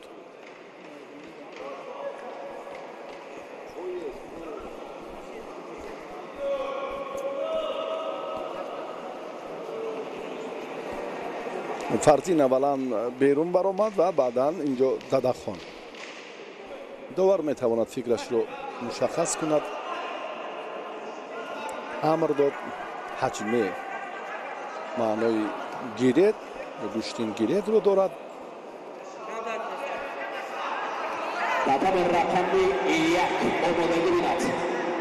дақиқаи дуюми вақти иловагӣ Исроил Аррахимов, Тоҷикистон.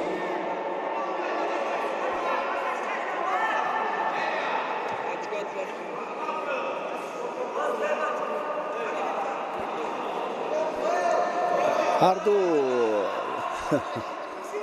ҷуръат намекунанд ба пеш раванд. фарзин метарсад ки мабодо дар ҳолати ногувор дар нафтад. акнун Дадахонро қуввааш ба ин паҳлавони ҷавон андаке басандагӣ накарда истодааст. захираи қувва дар ин ҷо бояд бештар бошад барои тақсим кардани ҳам вақти асосӣ ва дар сурати зарурат ба миён омадан дар вақти илова. ҳамон қисмати заифи Дадахон Қурбоналиев ҳаминро дар бар мегирад.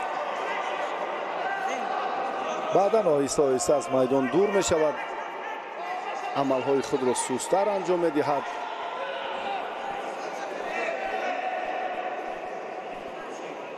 ки ин корҳо ба нафъи Дадахон Қурбоналиев сомон нахоҳанд ёфт. амали охиринро ҳам довар дигар бора мехоҳад бубинад. камарбанди Дадахон Қурбоналиев инҷо озод шуд.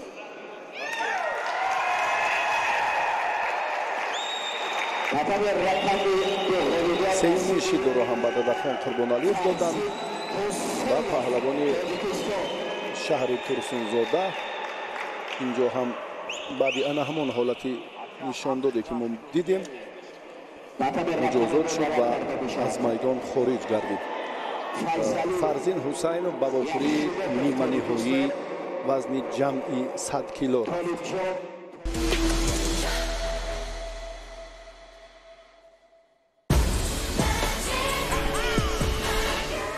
It's a kind of magic. Magic.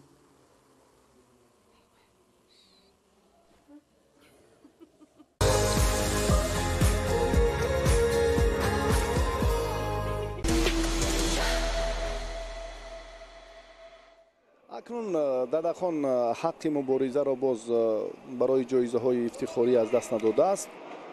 در سبقت 4 نهایی دیدار انجام می‌دهد با کی؟ با یکی از همین ها، با نفری که در همین دوری 4 نهایی ناکام می‌گردد.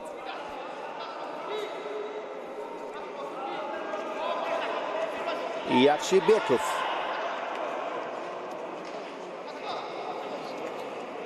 در کدام بیمارخانه به حیث دکتر فعالیت میکند، اما گوشتین میگیرد. سین و سالش به جای رسیده است. از ورزش با ایشان هم مصاحبه انجام داده بودیم. از ورزش دل کندن نمیتوانم میگوید. این خوب است. حتی نه تنها تمرین میکند بلکه در مسابقه های سطحی با شکوه هم شرکت می‌ورزد. طاهرов این از شهر وحدت است. طاهر جان تحت رهبری خال محمد طالبов مشق ورزی میکند. اینجا دکتر اندک اشتباه کرد در عملکرد پارتیری. به هر نوع این لحظه ها رو باید تحت نظارت گیرد. یخشیبکوف، فیضلی یخشیبکوف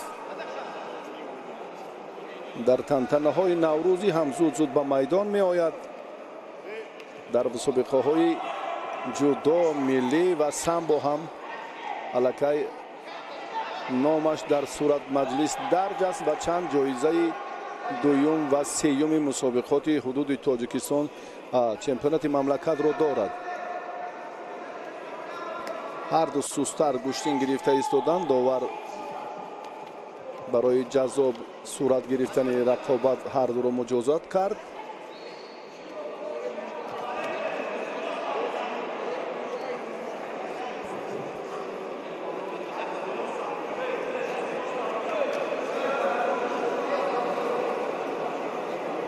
پهلوانان وزنشان تا 100 کیلو در گلیم دیگر رقابت دارند.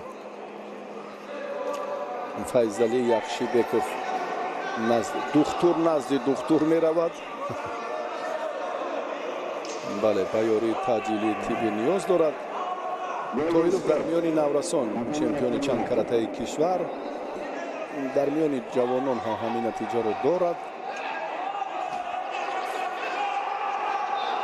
پهلوانی که از فعالیتش بیش از 6 سال سپری شد و خال محمد طالبov یک تن از مربیان صاحب تجربه شهر وحدت و این چهره مشق و نازکی گوشین جودو را نشان می‌دهد.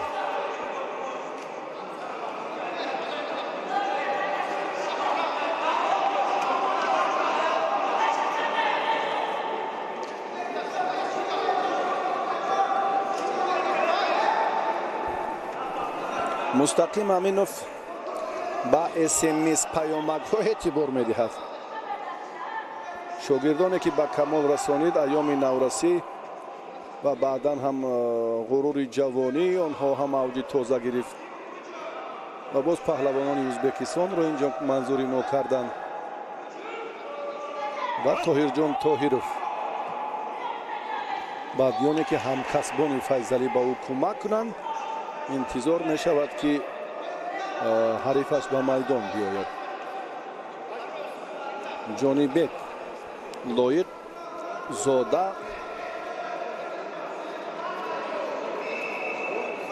امروز هم پرویز عبدالرحمانوف که علاقه به این مسابقات سفربر گردیده است به حیث مخلص از جونیبک و زری رو تویرو به دست آورد.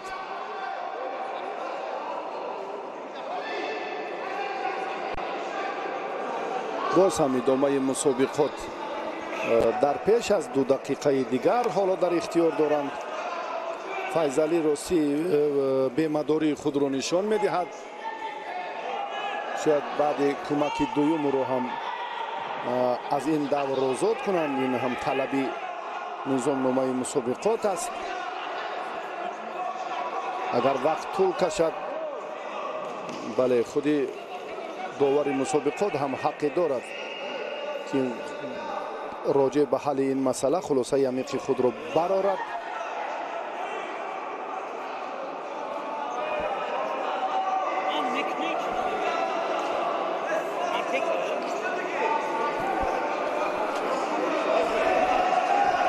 در مبارزه پهلوانان البته باز اندکی صورت افزایی لازم است فکر میکنم.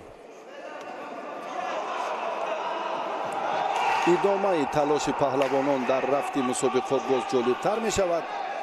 پرویز عبدالرحمانوف در گلیم دیگر چون به علاقمندان گشتین جودو توجه کردیم که مربی و حتی باز هم جونیبک لایقوف و چند تن از باز چهرهای دیگر که تحت راهبری رئیس حکومت و مشورتی میکنند در مکتب مهارت عالی ورزش و مکان برگزاری مسابقات رفتند و لحظه هایی که خیلی حساسن جالبن باز ما میتوانیم که یک جای آنها رو تماشا کنیم. 1.5 دقیقه دیگر در اختیار دارند اما در نوارهای ما تنها نیروسنجی های پهلوانان وزن جمعی 100 کیلو الان صورت گرفته ایستاده است و با مرحله های حساسی که پهلوانان جوان با وجود آوردن ما بعد چند لحظه برمیگردیم. حالا فیضعلی حق مبارزه بردن را دارد یا نه؟ 1.5 دقیقه دیگر وقت هم خیلی طولانی است. فکر میکنم در جریان سابقه اکنون با خلاصه عمیق آمدن بله خود پهلوان و همچنین دختر مسابقه مهم است. آسیبش جدی است نمیتواند و غلبه را پهلوان بله شهر وحدت تویرجان تویروف مال خود میکند و به مرحله بعدی میبراید. تویرجان تویروف با حسینوف فرزین در واخوری اول نیمه نهایی نیرو میسنجد.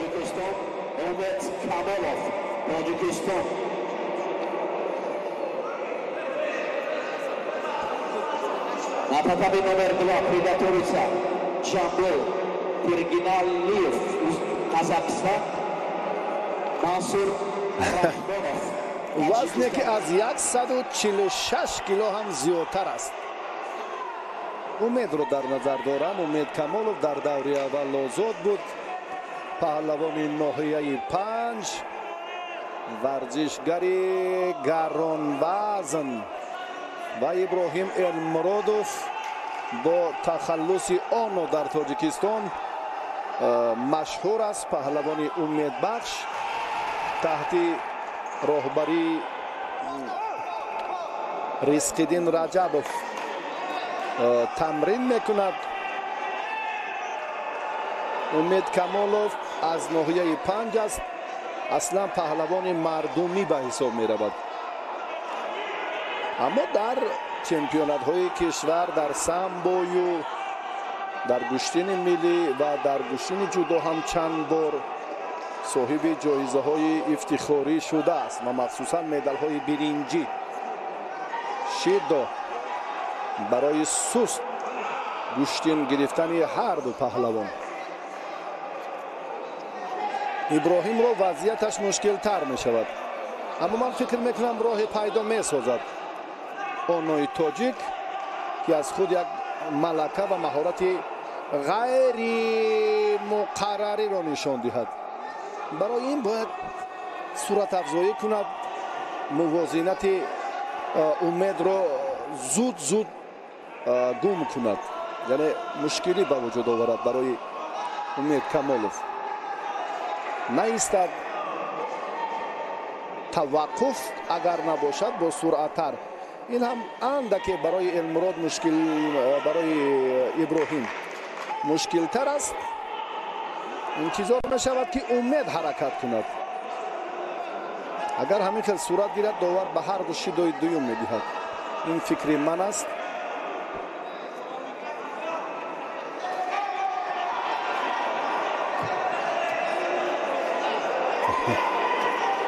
умед барои хотима додани ин ҳаракат бояд наздиктар шавад ана ин кори дигар ба ин вазни 147 ё 52 онно зуд вазъиятро бартараф кард 6 сония 4 сонияи дигар умед агар ҳарифро ба тахтапушт нигоҳ дошта метавонист аллакай муваффақ мешуд ва зариро моли худ мекард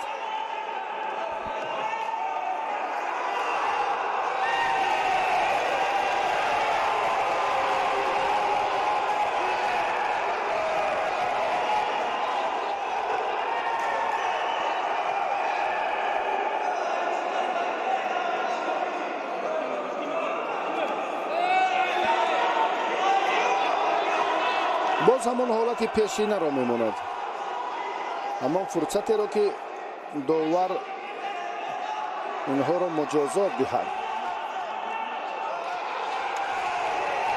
қапида интизор шудан ин ҳам тарзи гӯштингирӣ нест паҳлавони на ин ҳаракат аз ҷониби умед буд имтиёзе нест иброҳим элмуродов бояд пояшро зуд берун кунад чунки рафти нигоҳдошти ҳолати тахтапушт инҷо ҳам ҷараён намегирад ва ин ҳолат акнун барои элмурод дуф хуб ба амал омад бале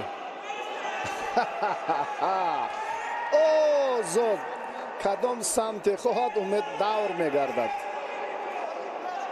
чунки вазнаш гаронтар аст иброҳимро метавонад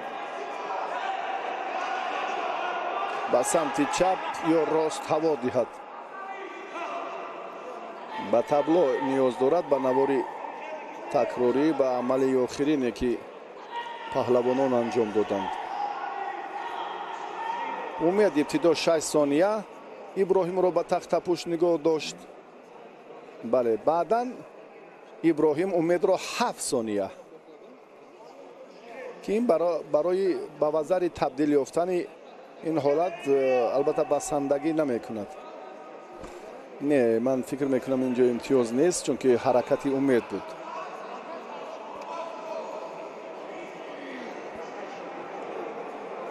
чӣ дар ҳамон фурсат ба вазни худ афтид бале дасташ озод шуд аммо андаке ҳаракати иброҳимро ҳам метавон дар инҷо сарфи назар накард чунки агар иброҳим ин тавр ҳаракат намекард аллакай умед намеафтид доварон чӣ назар доранд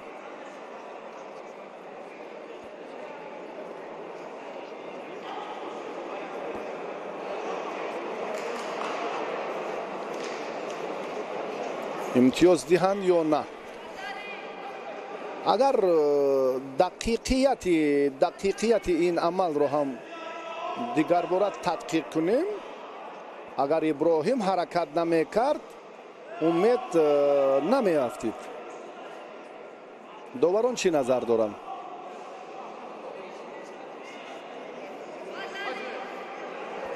мумкин бисёр шубҳаангез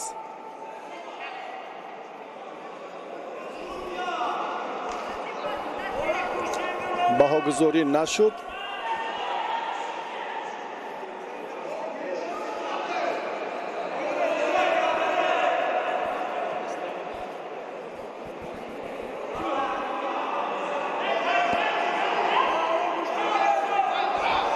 ҳабдаҳ сонияи дигар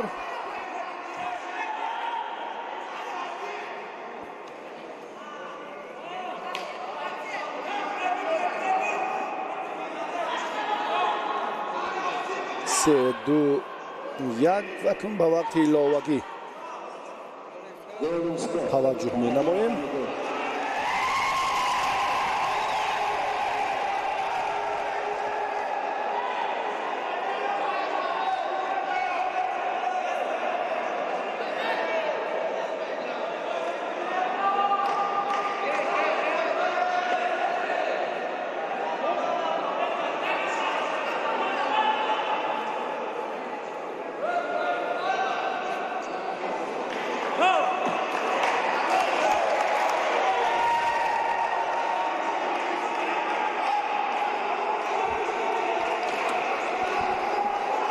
در وقت ایلاوگی اکنون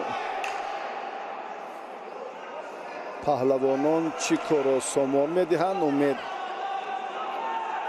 یک حرکت شروع کرد تا به انجام ثمره بخش خاتمه نیافت. راستی برای ابراهیم بسیار مشکل افتاد. وزن به کلی فرق میکند از 40 کیلوگرم زیادتر. پهلوان ناحیه 5 اگر دست حریف را دارد و وزن خود را هم به زمین هوا دهد، بسیاری حرکت ها نتیجه های خوبی امید از حسابی انامین وزنش است. به حلوک بیرونه اعتبار داد. چند دفعه اکنون خطر دیگر به امید ایجاد شد. خطر دیگر به پهلوان ناحیه 5 ایجاد شد. بله، شیدای دویم.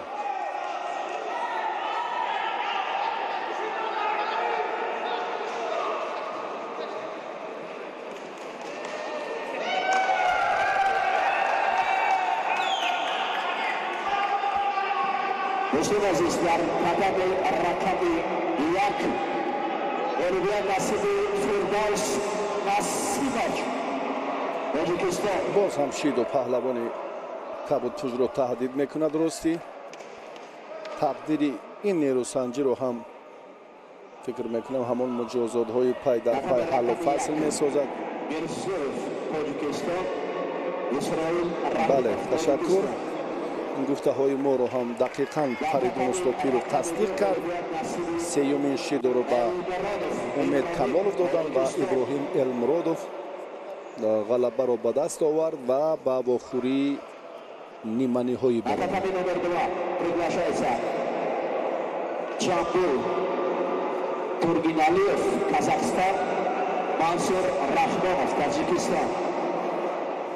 و اکنون این واخوری هم خیلی واخوری جالب خواهد بود.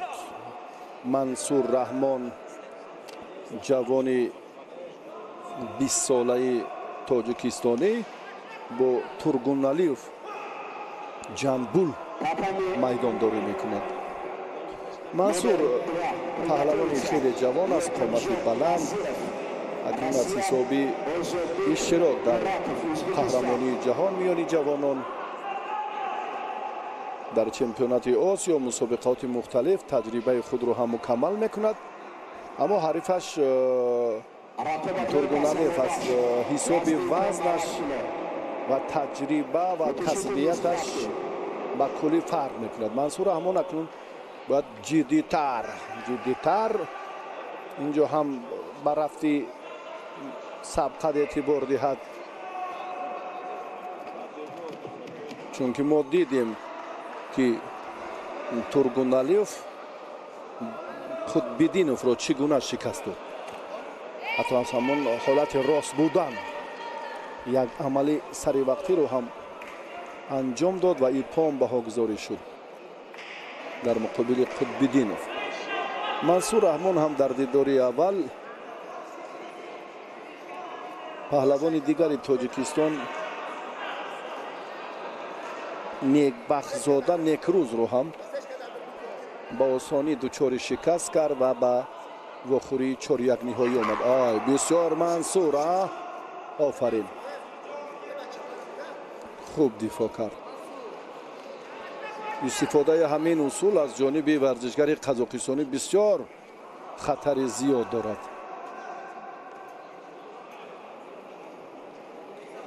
خوشبختانه منصور رحمان این حالت رو به خوبی درک نمود و حالا اکنون از کمربند وقتی که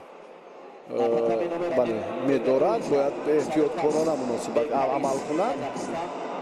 پهلوان قزاقستانی سه کوششش نتیجه و خاتمه نیافت. منصور می‌داند که رفتی مبارزه پهلوان قزاقستانی عاقبتش چی گونه خاتمه می‌یابد و دفاع خوب کرده ایستاده است. با استثنای دفاع باید اکنون یک راه مناسب یا موافق خود رو هم دریابد. می‌دانیم که هرچند که مشکل است برای جوان 20 ساله در مقابل ورزشگری 31 ساله قزاقستان نیرو سنجیدن و مخصوصاً باز هم وزنگران پهلوان قزاقستانی تفاوت وزن هم به نظر می‌رسد.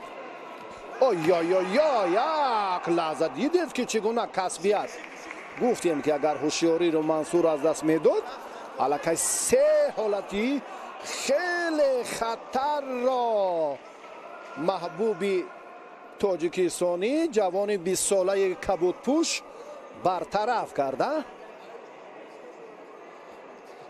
تحت روبروی فاروق صابیروف تمرین پیوسته دارد. منصور این عمل کاملا اجراییشش در این لحظه ها باز هم خوف ده چند دارد چون که وزن گران است و کسبیت پهلوان قزاقستانی هم خیلی گران، زیاد براستی زیاد است. بیننده که خود گوشتین رو درک میکند میفهمد الکی حاجت به شرح این گفته ها نیست. با همین وزن چگونه پرتافتایی که انجام داد، چی طریقی که نزدیک شد و کارو به سمت چپ و راست سه خطری خیلی جدی رو هم برای پهلوان ما به میان آورد. باز هم منصور خوب دفاع کرد از این حالت هایی که دیگر پهلوانان ما بودن الکی پشت سرشان در زمین بود، مثل اونه که در دیدار اول مقابل قطب‌الدین این کار رو انجام داد. حتی با زانو هم نفی در حالت راست بودن پهلوان قزاقستانی این کار رو خاتمه داد.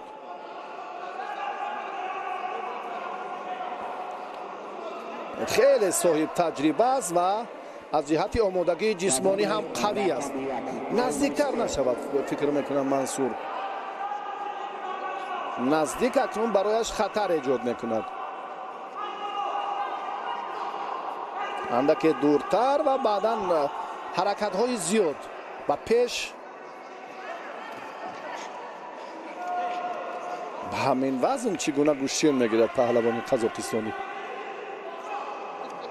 اندکی بهمدار شده برخیزید. چرا تابلو رو نگاه دارد؟ اگر همین خیل گوشتین گیرد الکی شد او را انتظار است.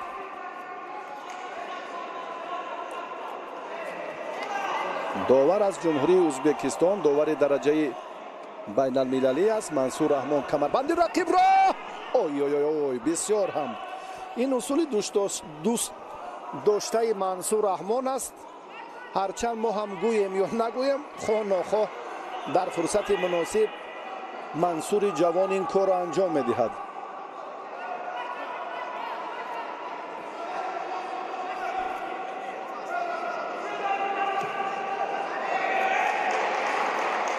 وقتی اساسی به انجام رسید.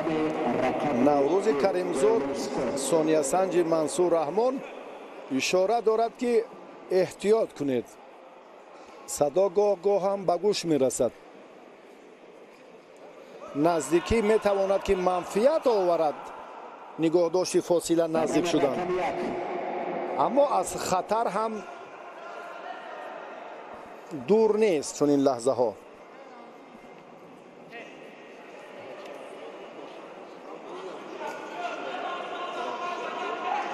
ستون ماندن در جدا ممنوع است. منصور رحمان آگاهی گرفت. آی آی آی آی خیلی حرکت پهلوان قزاقستانی بود.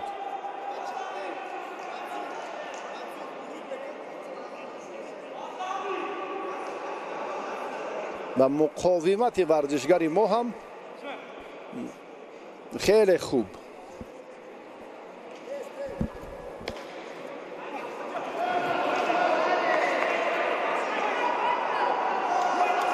خیلی نزدیکی داشت با بازاری پرتاف، اما زانو اورنجی پهلوان ما تکیه کنه به آن سمت نبود که ما را نگران کند. این فکر داور است شاید. بله دقیقا همچنین هست. رفتی سبقت بسیار هم خوف و خطر را ایجاد کرد. براستی بسیار خوب گوشتین گرفتند هر دو. نه منصور این حالت کاملا مشکلی به وجود می آورد. ولی که پهلوان قزاقستانی فهمید که کار در این زمینه، بله همین لحظه هایی که باز هم داور اشاره کرد، شیدای سیوم رو به منصور رحمان دادند، اما این خاتمه کار نیست. داور هم نیاز دارد. چرا شیدای سیوم؟ حرکت هست، کوشش هست، اشتباه به نظر نمی رسد. هر دو هم بسیار با اطمینان توجه دارند، تلاش دارند که کاری را انجام دهند. راستی من سستی هنری منصور رو در اینجا نمی بینم. حرکت کرد، اما این حالت بله یگان مجازات کردن هم نیست. عمل رو شروع کرد اما تا به خاتمه بردن نتوانست. معلوم است که قواش بسندگی نمیکند. باز حرکت دیگری خیلی منصور، اما رقیبش یا رفیقش پهلوان مهمان قزاقستانی بسیار تجربه غنی داشته است. 5 حالت رو برطرف کرد. 5 حالت رو منصور رحمانوف رفت نمود. حالت نگاه داشتید تا به تک تپوش پای راست رو بیرون کنید منصور. آن همین، اما بسیار هم گران است. چنان هوشیار است و این لحظه ها را بسیار از حساب تجربهش و آمادگی جسمانیش بسیار قوی است. قواش حتی دوچند از منصور رحمان بیشتر است. اینو ببینید چگونه لحظه هایی که 5 فرصتی خیلی حمله رو منصور رحمانوف قطع کرد، برطرف نمود. دفاع خوب هم کرد، نگذاشت که حریفش امتیاز گیرد. اکنون از حسابی نزدیک ما آدان این وزاری چرا نه بسیار هم دقیقا هم انا منصوره که در حقیقت در باره مهارتش هم گفتیم، چون این نفران رو با همان قوه اضافه همان راه نفس که به همان منتظم تقسیم کردن قوه در وقتی معین، در وقتی مخصوصا ایلاوگی، جوان 20 ساله تاجیک یک نفر نیرومند و با تجربه و خیلی صاحب کسب قزاقستانی را دچار شکست کرد و از این مرحله با واخوری های نیمه نهایی برآمد. منصور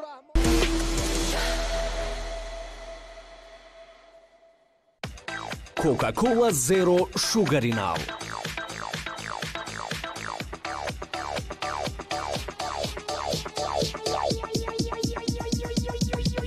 Бечашва интихоб намо.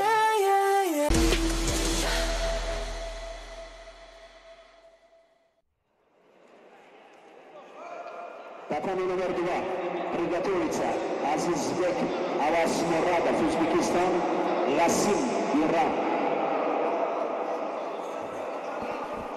Omadagi bilan dar tatami raqami 2 Avasmурадов, Azizbek, O'zbekiston, Lasim, Jumhuriy Islomiy Eron.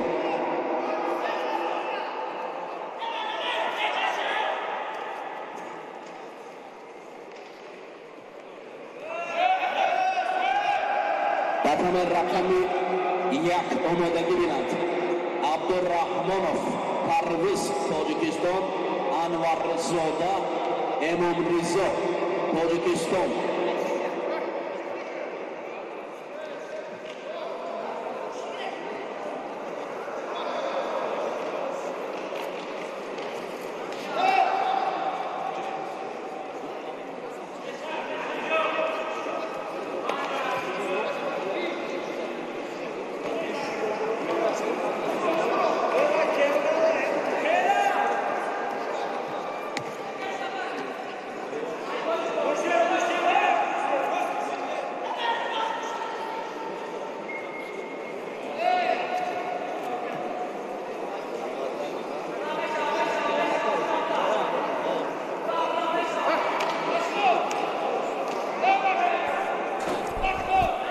ҳаводорон ва алоқамандони гӯштини ҷудо гузориши мустақими мо идома меёбад аз ҷараёни рақобатҳои рӯзи дуюми нуҳумин давра аз мусобиқоти ҷоми президенти ҷумҳурии тоҷикистон оид ба ҷудо ки дар шаҳри хуҷанди вилояти суғд дар ҳоли ҷараён ҳаст. ёқубҷон назиров ки бо ҷудогии сафед аст, паҳлавони тоҷик асл дар баробари ҳарифе аз ӯзбекистон қарор дорад. дар марҳилаи қувозмоии тасаллубахш як ҳалуки маъмулии камариро истифода кард. коши ваза бо техникаи пойҳояш чандон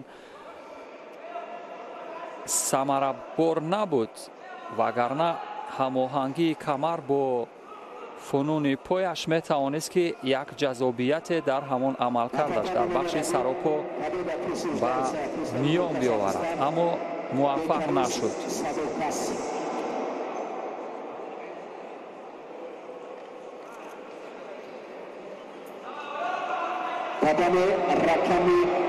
озодбек муротов варзишгари ӯзбекистонӣ бо ҷудогии кабуд ҳаст.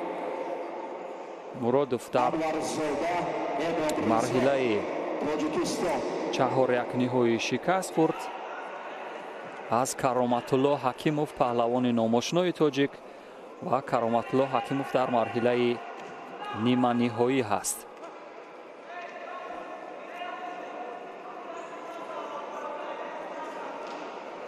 ва ёқубҷон назиров бошад дар баробари озодбек назарбекзода, паҳлавони тоҷикистонӣ дар марҳилаи чаҳорякниҳоӣ бозанда буд ва ба ҳамин тартиб ба марҳилаи шанси дуюм роҳ пайдо кард. шанси дуюм барои расидан ба рақобати медали биринҷӣ. корди аввали зард, корди ҷазо ёшидо ба озодбек муродов, варзишгари ӯзбекистонӣ, бинобар сабаби камкорӣ.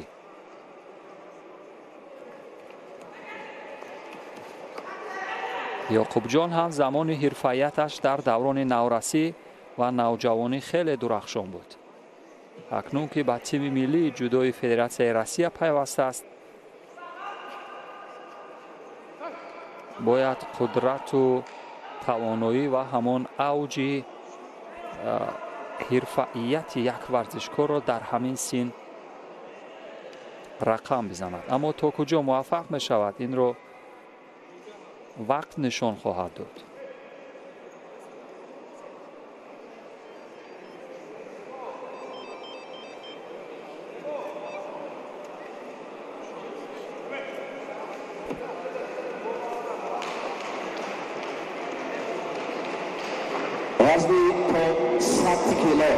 замоне таҳти ҳидояти мураббиёни номдори тоҷик, мураббиёни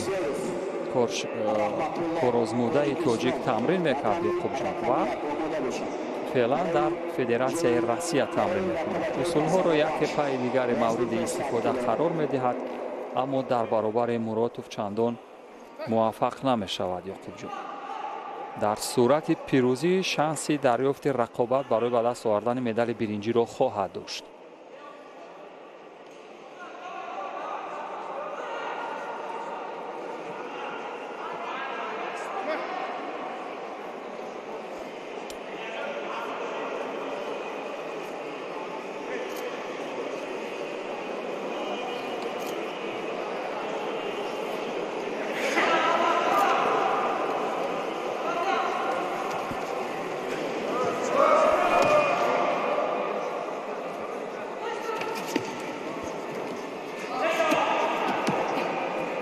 то охирин нафас мубориза барои ҳадафе ки доранд яке аз нукоти муҳим аст дар айни рақобат.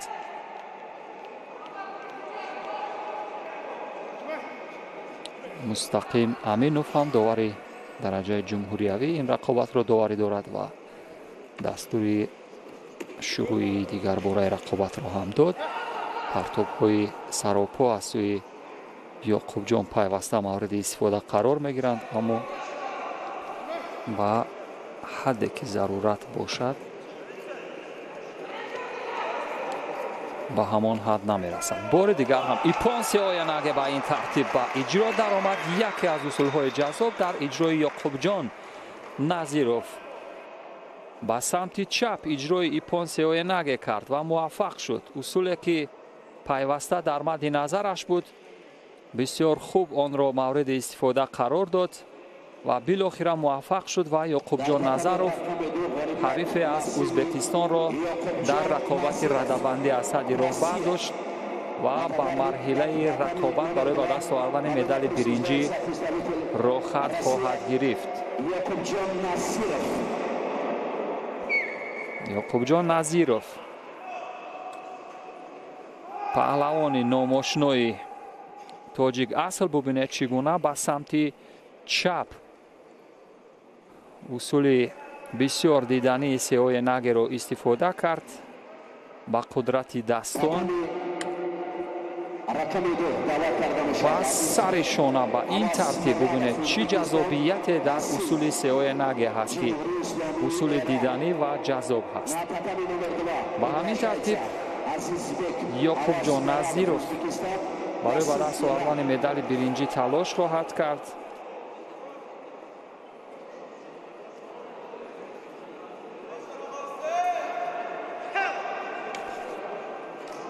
ва варзишгари дигари ӯзбекистонӣ ҳам ба марҳилаи қуввозмои тасаллубахш рохат гирифта ин чеҳра ки рӯи тасвир мушоҳида мефармоед дар баробари ҳарифе аз ҷумҳурии исломии эрон қарор мегирад.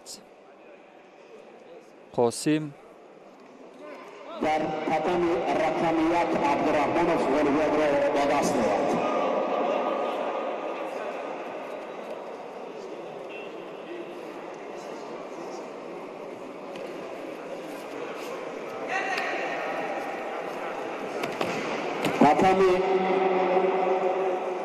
рақами 1 олим авезов авазмуродов азизбек паҳлавони ӯзбекистонӣ бо ҷудогии сафед ҳаст дар баробари бахчиғи қосим варзишгари аз эрон ки бо ҷудогии кабуд ҳаст.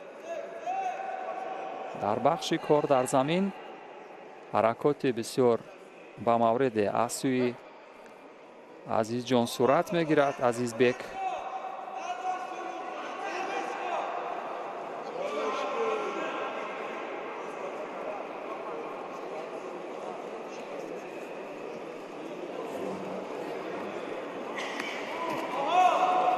қадами рақами 2 омодагӣ бинад. озодбек назарбек зода тоҷикистон довар ишора мекунад ки ба навори тадриҷӣ бубинем, чун зидди ҳамлаи паҳлавони ӯзбекистонӣ азизбек то ҷое дар мавриди имтиёз назару гумонҳоро ба худ ҷалб кард. як бори дигар бубинем. ҳамин ҷо буд ки як пойзанӣ мехост иҷро кунад варзишгари эрон, вале зидди ҳамларо бубинед чӣ гуна сурат мегирад. пои варзишгари эрон ҳам аз қисмати хам гашт. бубинед чӣ гуна ба ин тартиб хам шуд ки ба назар мерасид то ҷои осеб дида бошад. аммо чун варзишгарон дар ҳоли баданашон омодаи рақобат кардан ҳаст, баъзе аз ҳамон нукот, баъзе аз зарбаҳои фанӣ алайҳи онҳо сурат мегирад, онҳо چندان باعثی آسیب دیدن نمیشه و این هم یک ایپون بسیار جذابه از سوی قاسم بخچیقی ورزشگری ایران بود و او برای رقابت برای مدال برنجی نماینده جمهوری اسلامی ایران رسید.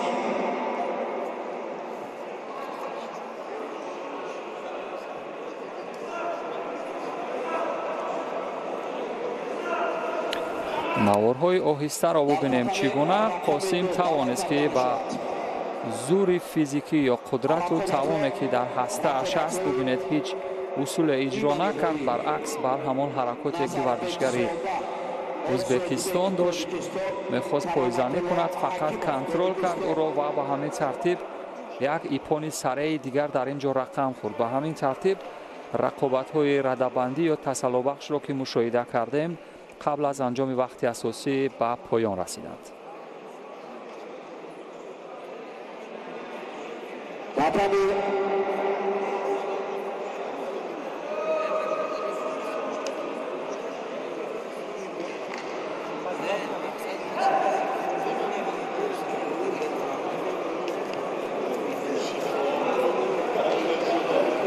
خورشید شریفov دوام میشه در وزن 200 کیلو بود.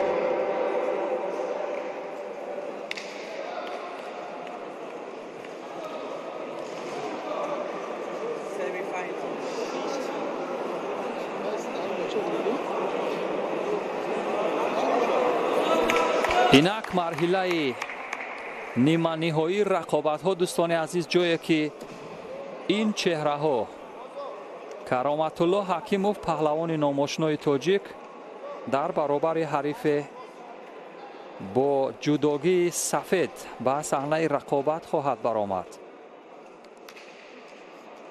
همانطور که مشاهده می‌فرماییم چگونه در آغاز رقابت با کرامت الله حکیموف محمد عباس نژاد یک تن از مربیان ایرانی که سالها تیم ملی جودوی نوجوانان ایران را تمرین داده است فعلا در تاجیکستان است توصیه می‌دهد. این هم آزادبک نظربک زاده بود. کرامت الله حکیموف در فرم ایدئالی یا همان حالت معمولی ورزشی قرار دارد. داور مرکز فرهاد رحیموف داور درجه جمهوریوی یکی از کارشناسان خوب رشته جودو این رقابت را داوری میکند. در داوری های فرهاد رحیموف هم پیوسته عدالت را مشاهده کرده ایم.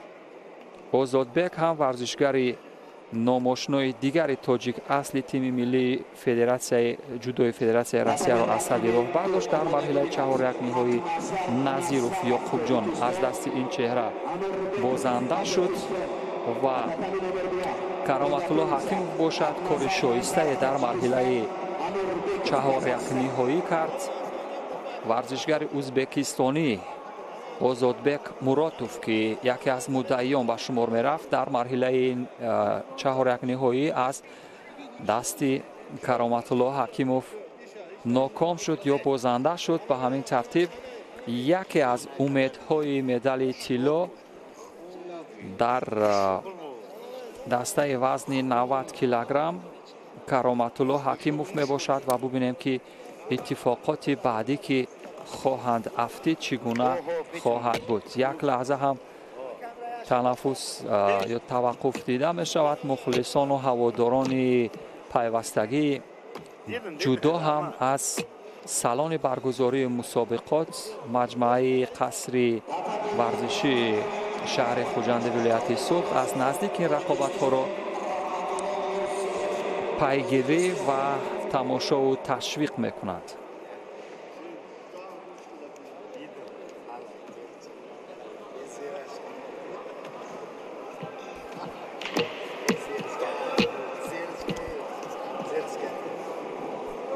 İran konuşun. Ona var. İran sana.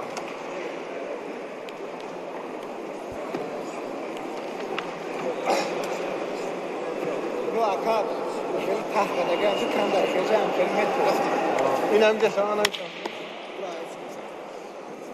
این هم هیئت داوران که رقابت‌ها را داوری می‌کردند. رقابت کرامت الله حکیموف که از سمت راست تصویر ما هست با لباس‌های کبود در برابر ازودبک نظربک زاده با جدوگی سفید است. از سمت چپ تصویر ما رقابت شروع می‌شود. مرحله نیمه‌نهایی در همان لحظه اول یک پایزنی سریع به پای راست از سوی کرامت الله حکیموف صورت می‌گیرد.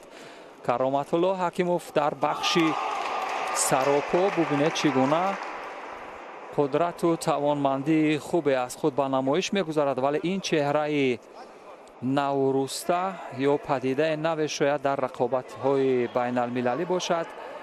از خود هم بعضی از نکات به یاد ماندنی در رقابت‌های اول و دوم بر جای گذاشت. در دست رقابت اول دوستان ملیف از ازبکستان را مغلوب کرد که بعداً امیدها نسبت به این پهلوان هم زیادتر شد و شیدو یا کارد زرد اول به همین ترتیب به ازودبک نظربک زاده داده می شود و رقابت ادامه دارد. گزارش مستقیم را تماشا میکنیم از رقابت های مرحله نیمه نهایی دسته وزنی تا 90 کیلوگرم، جایی که این ورزشگران خوشطوله شانس یافتند و این هم یک پایزنی زیبای ده‌اشی برای کرامت الله اکنون قدرت و توانمندی های خود را به نمایش میگذارد. کرامت الله ببینید در بخش کار در زمین هم خوب کار میکند، چگونه حریف را از یک سمت به سمت دیگر پرتاب میکند. به نظر میرسد که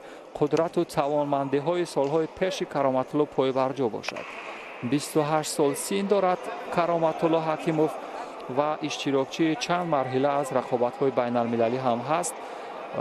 در 17 رقابت سطحی بین المللی اشتراک کرده است، از آن جمله در 3 مرحله از گرند اسلم، 1 مرتبه در چمپیونات جهان اشتراک کرده است، 1 بار در مسابقات قهرمانی آسیا، 3 مرتبه در گرند پری اشتراک داشت و همچنین 4 مرتبه در مسابقات کشاد آسیایی و 5 بار در مسابقات جام آسیایی. یعنی یکی از ورزشگران با تجربه هست.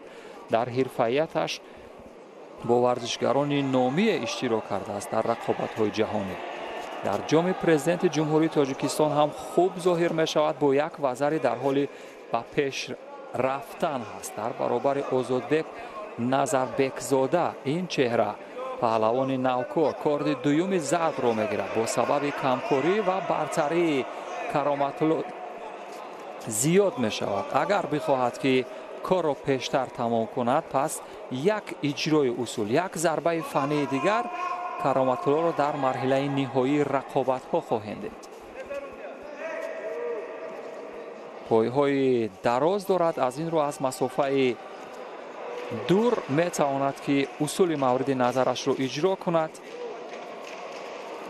از پس گریبان حریف هم بسیار به مورد، از دست چپ هم بسیار خوب کار گرفته. فقط یک اصول کمری یا سراپا از داخل پای را هم اگر اجرا کند سودبخش خواهد بود و 1 دقیقه که بیشتر هست.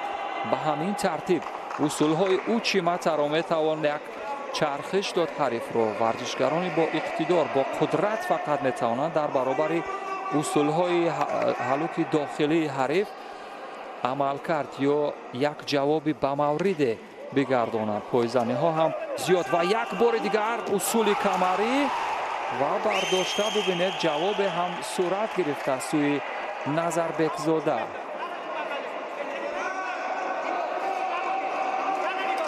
پنجاه دو ثانیه که پشت سرمگرد سپری خواهد شد بر سود کرامت الله هست. تا آخرین لحظه اجرای اصول میکنند. هر دو ورزشگر هم جای ترس و هراس از همدیگر نیست، به همدیگر موقع میدهند، فرصت میدهند که اصول های جذاب رو اجرا کنند. یعنی پهلوان اصیل به همین ترتیب باید باشد.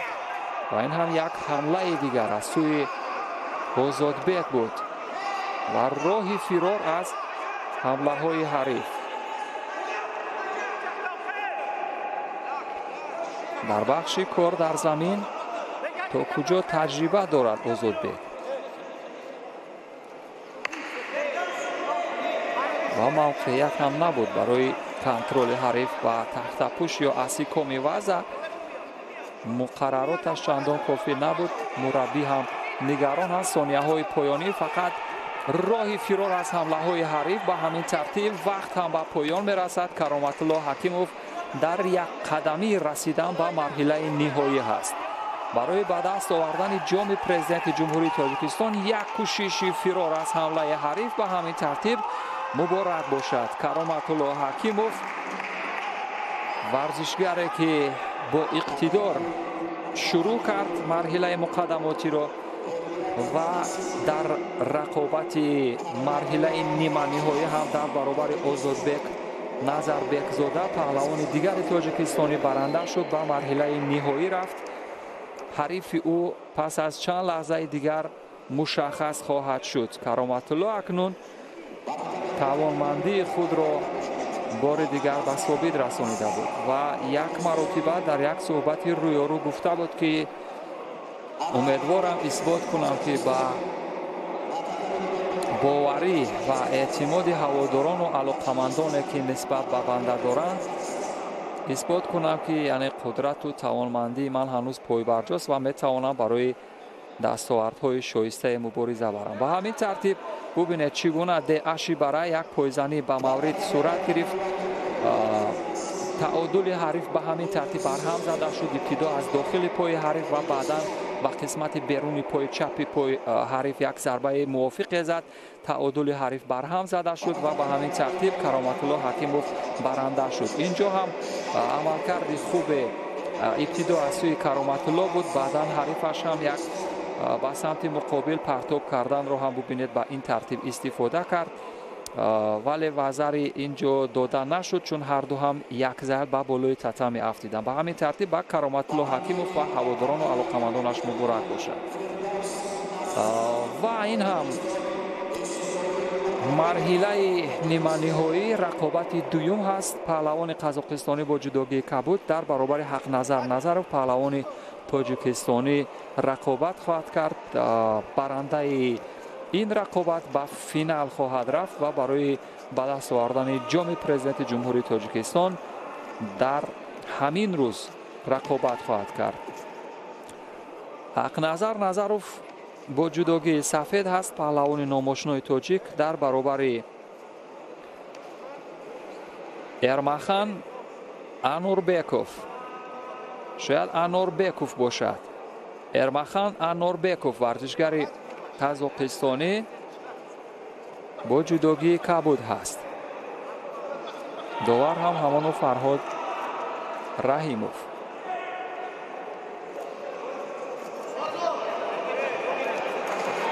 اکثر پهلوانان ما در رقابت‌های داخل جمهوریوی از خود استعداد خوب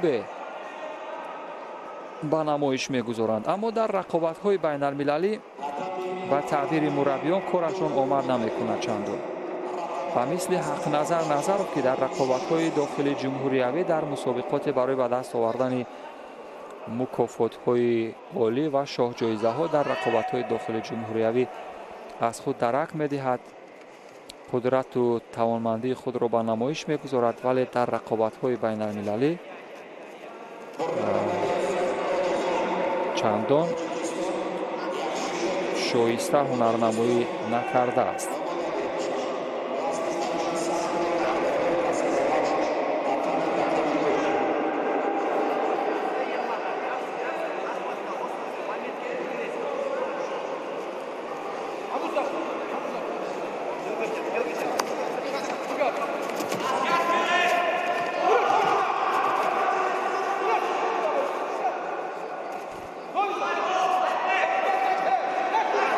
ولی اگر اینجا هم پهلوان تاجیکستان برنده شود، پس یک فینال تاجیکی دیگری را در رقابت نهایی وزن تا 90 کیلو با هم خواهیم دید دوستان عزیز.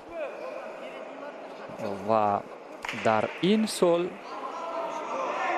در بیشتری از وزنها پهلوانان تاجیکستان دست بالایی را داشتند و آنها برنده جام پرزیدنت جمهوری تاجیکستان شدند. از این برمی آید که سال تا سال پهلوانان ما توسعه یافته در حال رشد هستند و در رقابت‌های داخل جمهوری حداقل намегузоранд ки ҷоизаҳои бештар ба хориҷ биравад. иҷрои усул сурат мегирад. дар ҳоле ки иҷрои усул мешавад, то ба қисмати поёнӣ талош намекунад ҳақназар.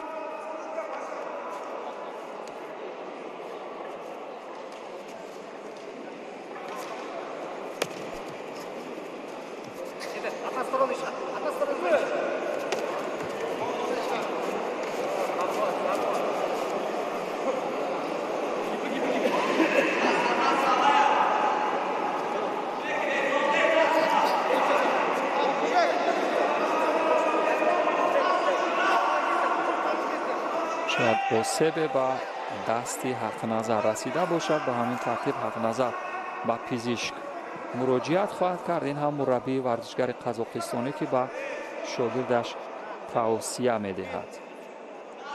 Эрмахан, ин чеҳра ки бо ҷудогии кабуд ҳаст.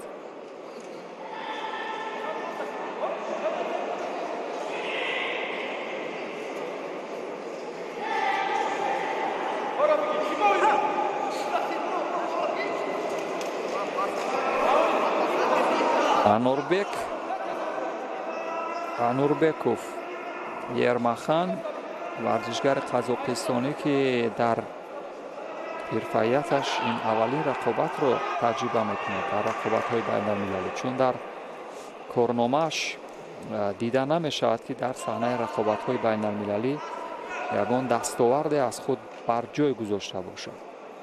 ҳаддиақал дар мусобиқоти ҷоми осиё, мусобиқоти кушоди осиёӣ, шояд дар рақобатҳои миллӣ иштирок карда бошад дар дохили кишвараш. яъне паҳлавононе ки шумораи 1-2 бошанд дар қазоқистону дар узбекистон, онҳо ба ин мусобиқот ташриф наоварданд. яъне варзишгарони номӣ ба ин ҷо ташриф наоварданд. шояд ба хотири оне ки дар пешбаро мусобиқоти қаҳрамонии ҷудои ҷаҳон дар тошканди ӯзбекистон интизор аст. аз ин рӯ онҳо шояд варзишгарон ё нухбагони худро ба ин мусобиқот нафиристода бошанд. варзишгарони беҳтарин ё шумораҳои яки худ. ҳақназар бар рақобат бармегардад. дӯстони азиз, ва идомаи рақобатро бубинем дар сонияҳои поёнӣ. дақиқаи охир ба чӣ хоҳад анҷомид? дар сурати пирӯзии ҳақназар ӯ бо Кароматулло Ҳакимов мубориза хоҳад буд.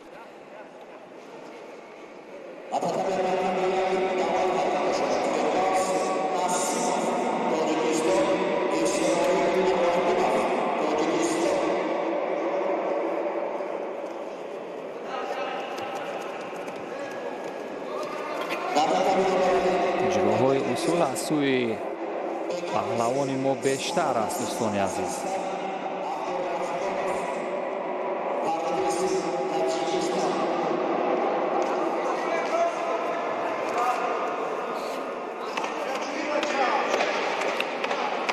ба исми Анорбек дар расонаҳо номҳои зиёде ҳаст, вале номи Анорбек дар ҳеҷ расонаҳо ё торномаҳои тахассусӣ ба ҷудо навишта нашудааст. аз ин рӯ метавон хулоса кард ки варзишгаре ки навкор ҳаст, яъне аввалин рақобатҳои худро таҷриба мекунад дар мусобиқоти байналмилалӣ ё берун аз кишвараш. вақти маъмулӣ ба анҷом мерасад бо 2 корди зард ки ҳарду доштанд, яъне натиҷаи баробар ва голден скор ҳаст. дар ин бахш аз рақобат бубинед чӣ гуна ҳақназар худро фидо кард то як усуле иҷро кунад, яъне фани худандоз ба пушт дар сурати техникаҳои дигар бахш ё камар ё пойҳо агар заифтар мешуданд, шояд варзишгари қазоқистон метавонист онро ба тахтапушт бо ҳамон бахши асикоми вазъ ё кор дар замин идора кунад.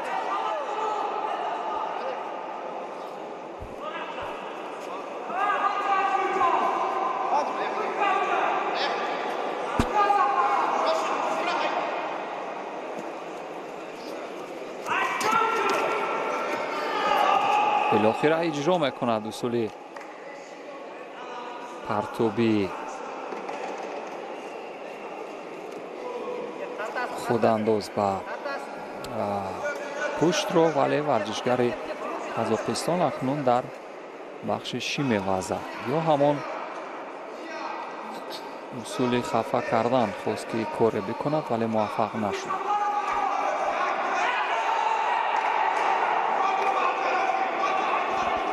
رقابت ادامه دارد. گلدن اسکات در مجموع 5 دقیقه با هم مبارزه بودند. 5 دقیقه کامل فقط وقت مبارزه بود.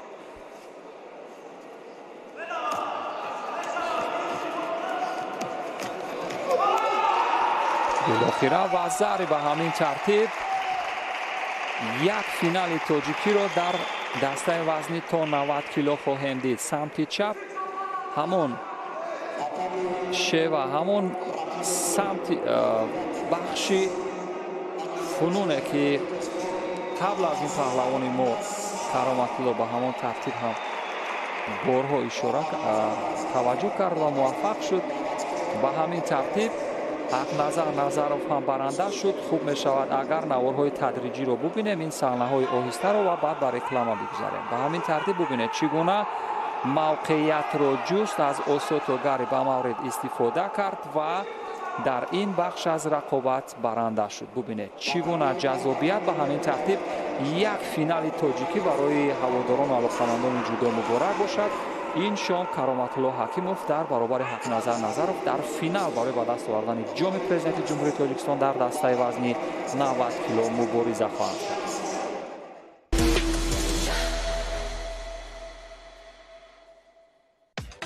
کوکاکولا زیرو شوگری ناو.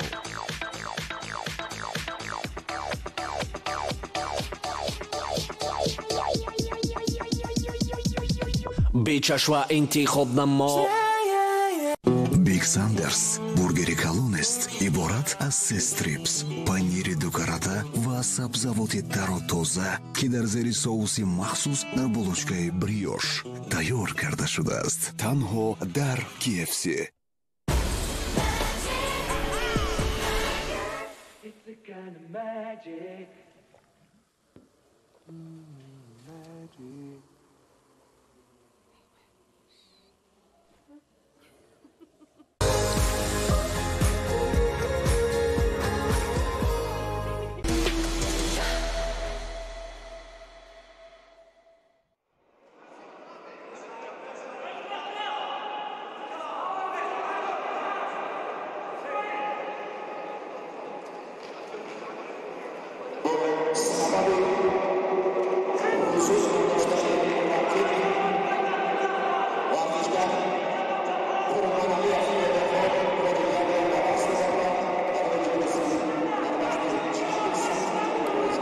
دوستان عزیز، در دسته وزنی سنگین وزن ها همانطور که مشاهده فرمودید داداخان قربانعلیف بنابر سبب نبرآمدن حریفش بر رقابت یعنی تویروف طالب جان که نبرآمد، به همین ترتیب قربانعلیف داداخان برنده شد و برای به دست آوردن مدال برنجی شانس پیدا کرد. قربانعلیف داداخان در مرحله چهارمی از حریف از ازبکستان شکست خورد. پهلوانان سنگین وزن تاجیکستان هم به صحنه رقابت حاضر می شوند. ورزشگر قزاقستان با جداگی کبود جنبول تورگینالیف. دو سنگین وزن تاجیک، کامالوف پهلوان تاجیکستانی، امید کامالوف در برابر المرادوف ابراهیم شکست خورده بود در 4-1 نهایی. اکنون شانس دارند در رقابت تسلابخش و در صورت پیروزی بهر مدال برنجی هم این شام رقابت کنند و ببینیم چه اتفاقی خواهد افتاد. بعضی از اصول های هست که اگر سنگین وزن ها اجرا میکنند بسیار دیدنی هستند، بسیار جذاب هستند و اگر خوب اتفاق بیفتند барои мухлисону ҳаводорон хеле диданӣ хоҳад буд. ва аммо дӯстони азиз, ҳунарнамоии умед камоловро бештар дар рақобатҳои дохили ҷумҳуриявӣ мушоҳида кардаем. варзишгари сангинвазни тоза ба даврони рақобатҳои бузургсолон расида ва бо сабаби бахши қапидан ба ҳарду ҳам корди зард дода шуд аз сӯи Зариф Назрев. корди зарди дуюм ба Камолов Умед. Камолов Умедро дар рақобатҳои дохили ҷумҳуриявӣ дар миёни кормандони ҳифзи ҳуқуқу мақомотҳои қудратӣ борҳо дидаем, ки мубориза мебарад. яъне як варзишкоре ки барои тандурустию саломатӣ пайваста тамрин мекунад бо вуҷуди вазни сангин доштан ва бо ин вуҷуд ҳам дар рақобатҳои байналмилалӣ иштирок кардааст, ки ин ҳам буд як далериву шуҷоат ҳаст. корди зарди дуюм ба Тургиналиев ва ҳамин тартиб ба Умед Камолов ҳам корди зарди сеюм ва ин ҳам аввалин ханси кӯмаке, ки дар рақобатҳои қисмати поёнӣ тасалло бахш кард. варзишгари Казоқистон Турганалиев ба марҳилаи рақобат барои ба даст овардани медали биринҷӣ меравад. Ҷамбул Турганалиев агарчи ҳеҷ усули ҷазобе надошт, вале бо ҳаракоти тактикӣ, ҳамон ҳаракоти маъмулӣ баранда шуд бо се корди зарде ки ба ҳарифаш дод. акнун рақобатҳои ниманиҳоиро хоҳем дид. ду рақобати дигарро хоҳем тамошо кард дӯстон дар дастаи вазни сангин вазнҳо.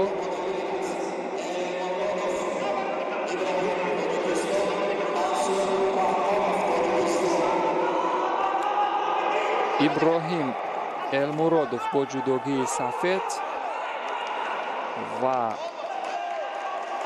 Раҳмон Мансур бо ҷудогии кабуд ба саҳнаи рақобат хоҳанд баромад. пас аз ин рақобат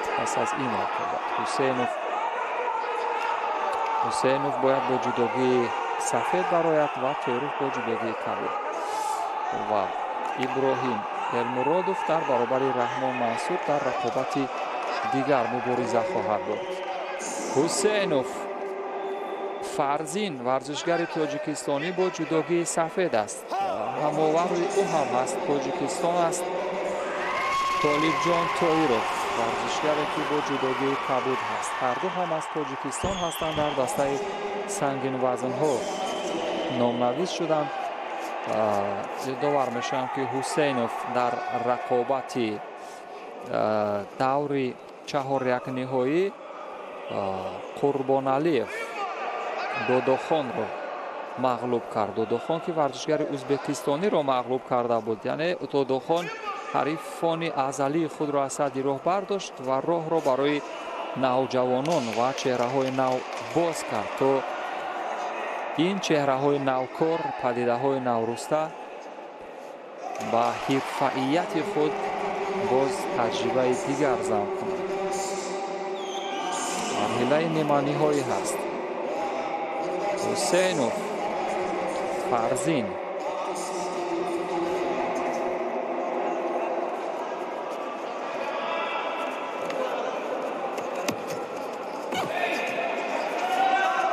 кӯшиши партоби болои шона, вале муваффақ нашуд. Ҳусейнов Фарзин Толибҷон бошад.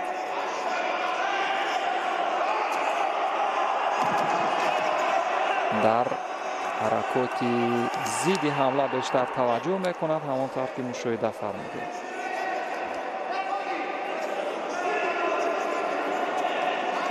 то ин ҷо касе аз варзишгарон ҳанӯз фурсати хуби иҷрои усулро дарёфт накарданд. фақат чанд лаҳзаи пеш буд ки Ҳусейнов мавқеият ёфт. корди зард бо сабаби камторӣ ба Толибҷон Тоиров. ва акнун фурсате барои иҷрои усул барои Толибҷон буд ва чаро раҳо кард ҳамон усул мавқеияте ки барои ӯ ба даст омад. дар бахши муборизаи аввал қапидан хеле чобук ҳаст Толибҷон, моҳирона, аммо то лаҳзаи поёнӣ усулро иҷро накард. қапидан, ворид шудан ва ҳамчунин ду бахше ки муҳим ҳастанд, қапидан ворид шудан ва ин ҳам партоби ҷаззоби Сеоя Наге миёни сангинвазнҳо, як вазари ба Фарзин Ҳусейнов ба самти чап бисёр моҳирона ва сикоми ваза. ин ҳам дар назар аст ки қабл аз анҷоми вақти асосӣ баранда шавад, чун сангинвазнҳо ҳарифони худро бисёр моҳирона метавонанд ки ба тахтапӯш нигоҳ бидоранд. ва зари авазати ипон дигар ҳоҷат ба идома додани 10 сонияи дигар нест. финалисти аввал муайян шуд. ин падидаи Наврӯста, Фарзин Ҳусайнов хеле моҳирона рақобат кард. дар лаҳзаи аввал Сеоя Нагеро истифода кард ки онро дар наворҳои сус карда шуда хоҳем дид, дар саҳнаҳои оҳиста аз зовияҳои гуногун ки коргардони мо манзур мекунад хоҳем дид. хеле олӣ, хеле ҷаззоб буд. сангинвазнҳо агар чунин қудрати партоб карданро доранд, бубинед Сеоя Наге ба авҷи аъло иҷро мешавад. агарчи вазари буд, вале бародари ипон аст, ба таъбири дигар вазари, ва дар идома ҳам хуб амал кард. дар неваза ё усулҳои кор дар замин шоиста буд. ба ҳамин тартиб финалисти аввал ҳам мушаххас шуд. Фарзин Ҳусайнов дар финал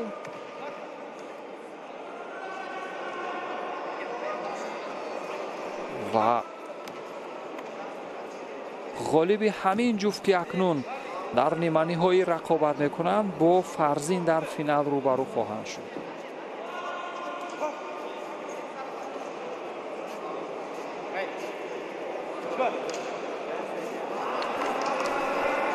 раҳмон Мансур, паҳлавони ҷавон умедбахши тоҷик, бо ҷудогии кабуд ҳаст. ӯ дар баробари Иброҳим Элмуродов ҳаст. иброҳим Элмуродов он низ паҳлавони тоҷикистонӣ бо ҷудогии сафед ҳаст. раҳмон Мансур таҷрибаи иштироки рақобатҳои байналмилалиро дорад.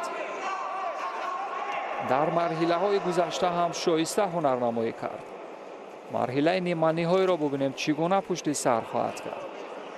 фани худандоз ба пушт Каримзод Наврӯз ҳам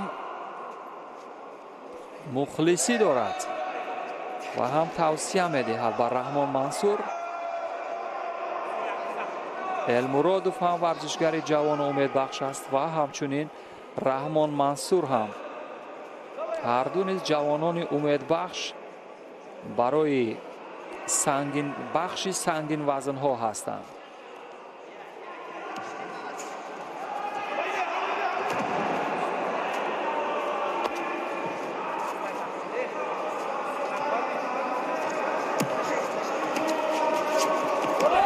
иҷрои усул ба назар мерасад ки иттифоқ биафтад аз сӯи Раҳмон Мансур, вале ин ҳам як ҷавобе аз сӯи Элмуродов буд.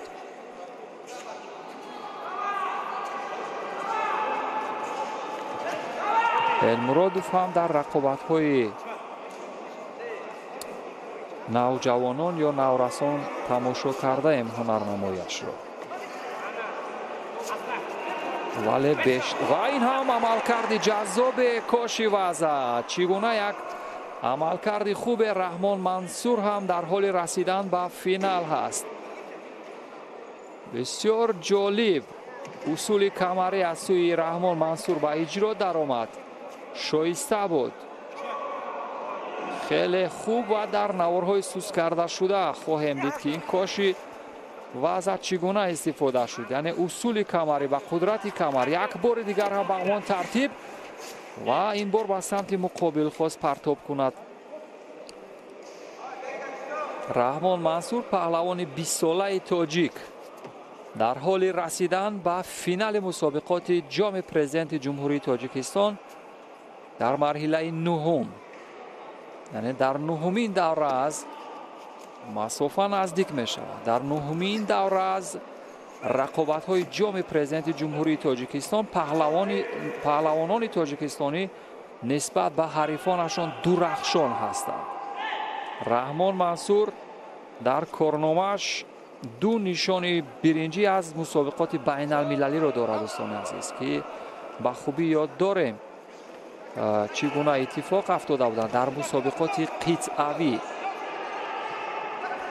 2 نشان برنجی در کارنامه دارد و در رقابت‌های بیشتر در مسابقات جهانی و بین المللی اشتراک کرده است. سال 2019 هم در مسابقات آسیا و اقیانوسیه در چمپیونات آسیا و اقیانوسیه میان نوجوانان نورسان برنده مدال برنجی شده بود و در سال 2021 موقع 5 را در همین مسابقات گرفت و در یک جام آسیا هم برنده نشان برنجی هم هست و در 2 گرند اسلم اشتراک کرده است. در کارنامه‌اش تجربه گرفته است. ما هم دیده بودیم که چگونه در گرند اسلم ها اشتراک کرده بود رحمان منصور و در الماتا سال 2019 هم در مسابقات جام آسیا میان نورسان هم برنده مدال برنجی شده بود رحمان منصور و 3 مرتبه هم در چمپیونات جهان اشتراک کرده میان نورسان جوانان. یک بار میان نورسان 2019 2021 میان جوانان و سال 2022 هم میان جوانان اشتراک کرده. یعنی ورزشگری با استعداد هست رحمان منصور.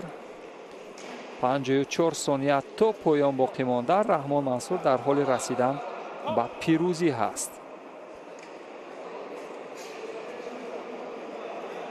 المرادوف ابراهیم ورزشکار یا جودوکار سفید پوش هم ببینید این هم تامای نگه و بسیار جذاب و دیدنی احسن به این قدرت و توانمندی که از سوی جوان 20 ساله تاجیک رحمان منصور به اجرا در آمد و حریفان خود را ضربه فنی کرد. خیلی شایسته. آفرین.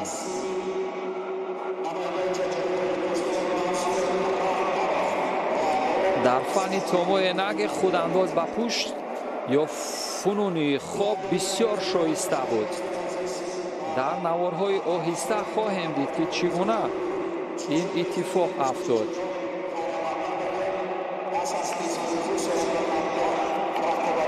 این هم در ابتدا بود که یک اصول ببینید کمری و از سمت پیش پای هم با پایزنی کرد. آساتوگری را هم استفاده کرد. به همین ترتیب تامای نگه به این ترتیب به اجرا در آمد در 2 بخش از فنون سراپا و این هم فن خودانداز به پشت یا اینکه تامای نگه به تعبیر دیگر یا فند خواب به تعبیر مربیان ما. به همین ترتیب رحمان منصور در فینال با فرزین حسینوف رقابت بکند. دوستان عزیز این هم مرحله مقدماتی رقابت ها بود که با هم تماشا کردیم. دوستان عزیز بنده کریم بگمت با اتفاق جمع همکارانم در بخش تکنیکی اینجا با شما خیر خوش میکنم و این شام مرحله رقابت های نهایی را از شبکه تلویزیونی ورزش دنبالگیری کنید. تا دیدار بعدی روز و روزگارتان خوش.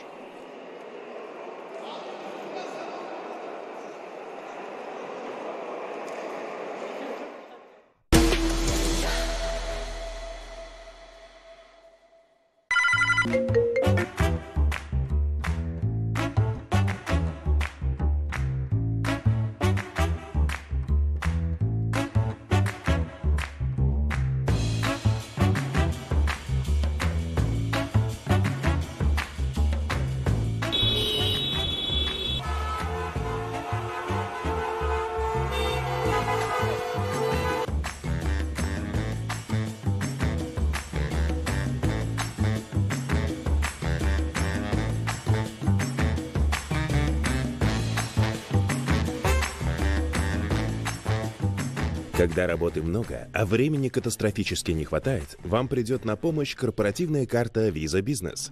Карта Visa Business – простой способ разделить, управлять, упростить корпоративные и личные расходы и ведение бухгалтерского учета. Visa Business – больше возможностей для бизнеса. Orion Bank – сотрудничество во имя будущего. Новая Coca-Cola Zero Sugar.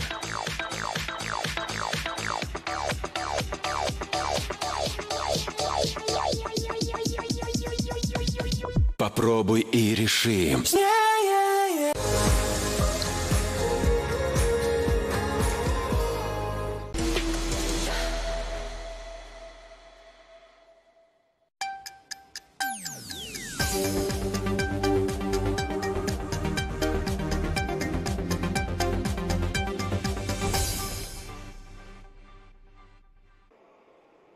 дар якумин рӯзи мусобиқаи байналмилалии ҷоми президенти ҷумҳурии тоҷикистон ғолибон ва ҷоизадорони чанд вазн муайян шуданд.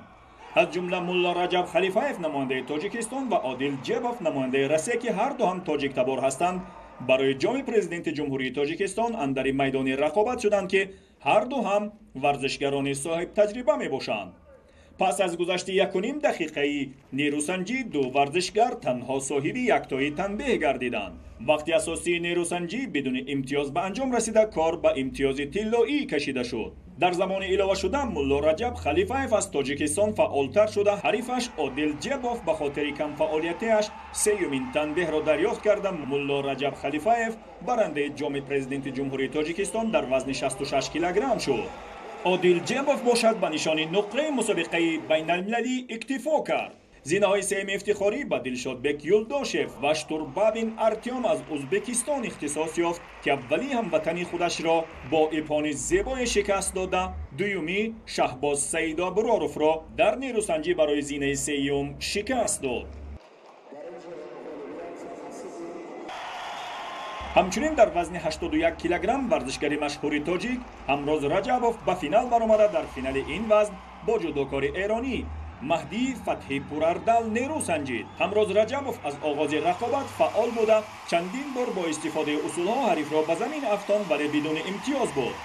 аммо ӯ бо худбоварии хос рақобатро идома дода, пас аз чандин бор истифодаи усулҳои гуногун ниҳоятан тавонист пеш аз муҳлат ҳарифи худро ба тахтаи пушт зада, дар якумин рӯзи мусобиқаи байналмилалии ҷоми президенти ҷумҳурии тоҷикистон кишвари моро соҳиби дуюмин ҷом ва нишони тиллои мусобиқаи байналмилалӣ намуд. барои зинаи сеюм рамазон алабердиев аз узбекистон дар камтар аз 1 дақиқа ду бор ҳамватани мо ғаниҷон ғаниевро ба паҳлӯ зада соҳиби имтиёзи вазари шуду, соҳиби медали биринҷии вазни 81 килограмм гардид. фарҳодов раҳматулло ҳам дар рақобат барои касби зинаи сеюми ифтихорӣ бо ин ки як вазари аз субҳиддин халилзода ақиб афтода буд, аммо тан бар шикаст надоду чанд сония монда ба анҷоми нерӯсанҷӣ ҳарифро дар ҳолати осаи комӣ нигаҳ дошта ба медали биринҷӣ даст ёфт.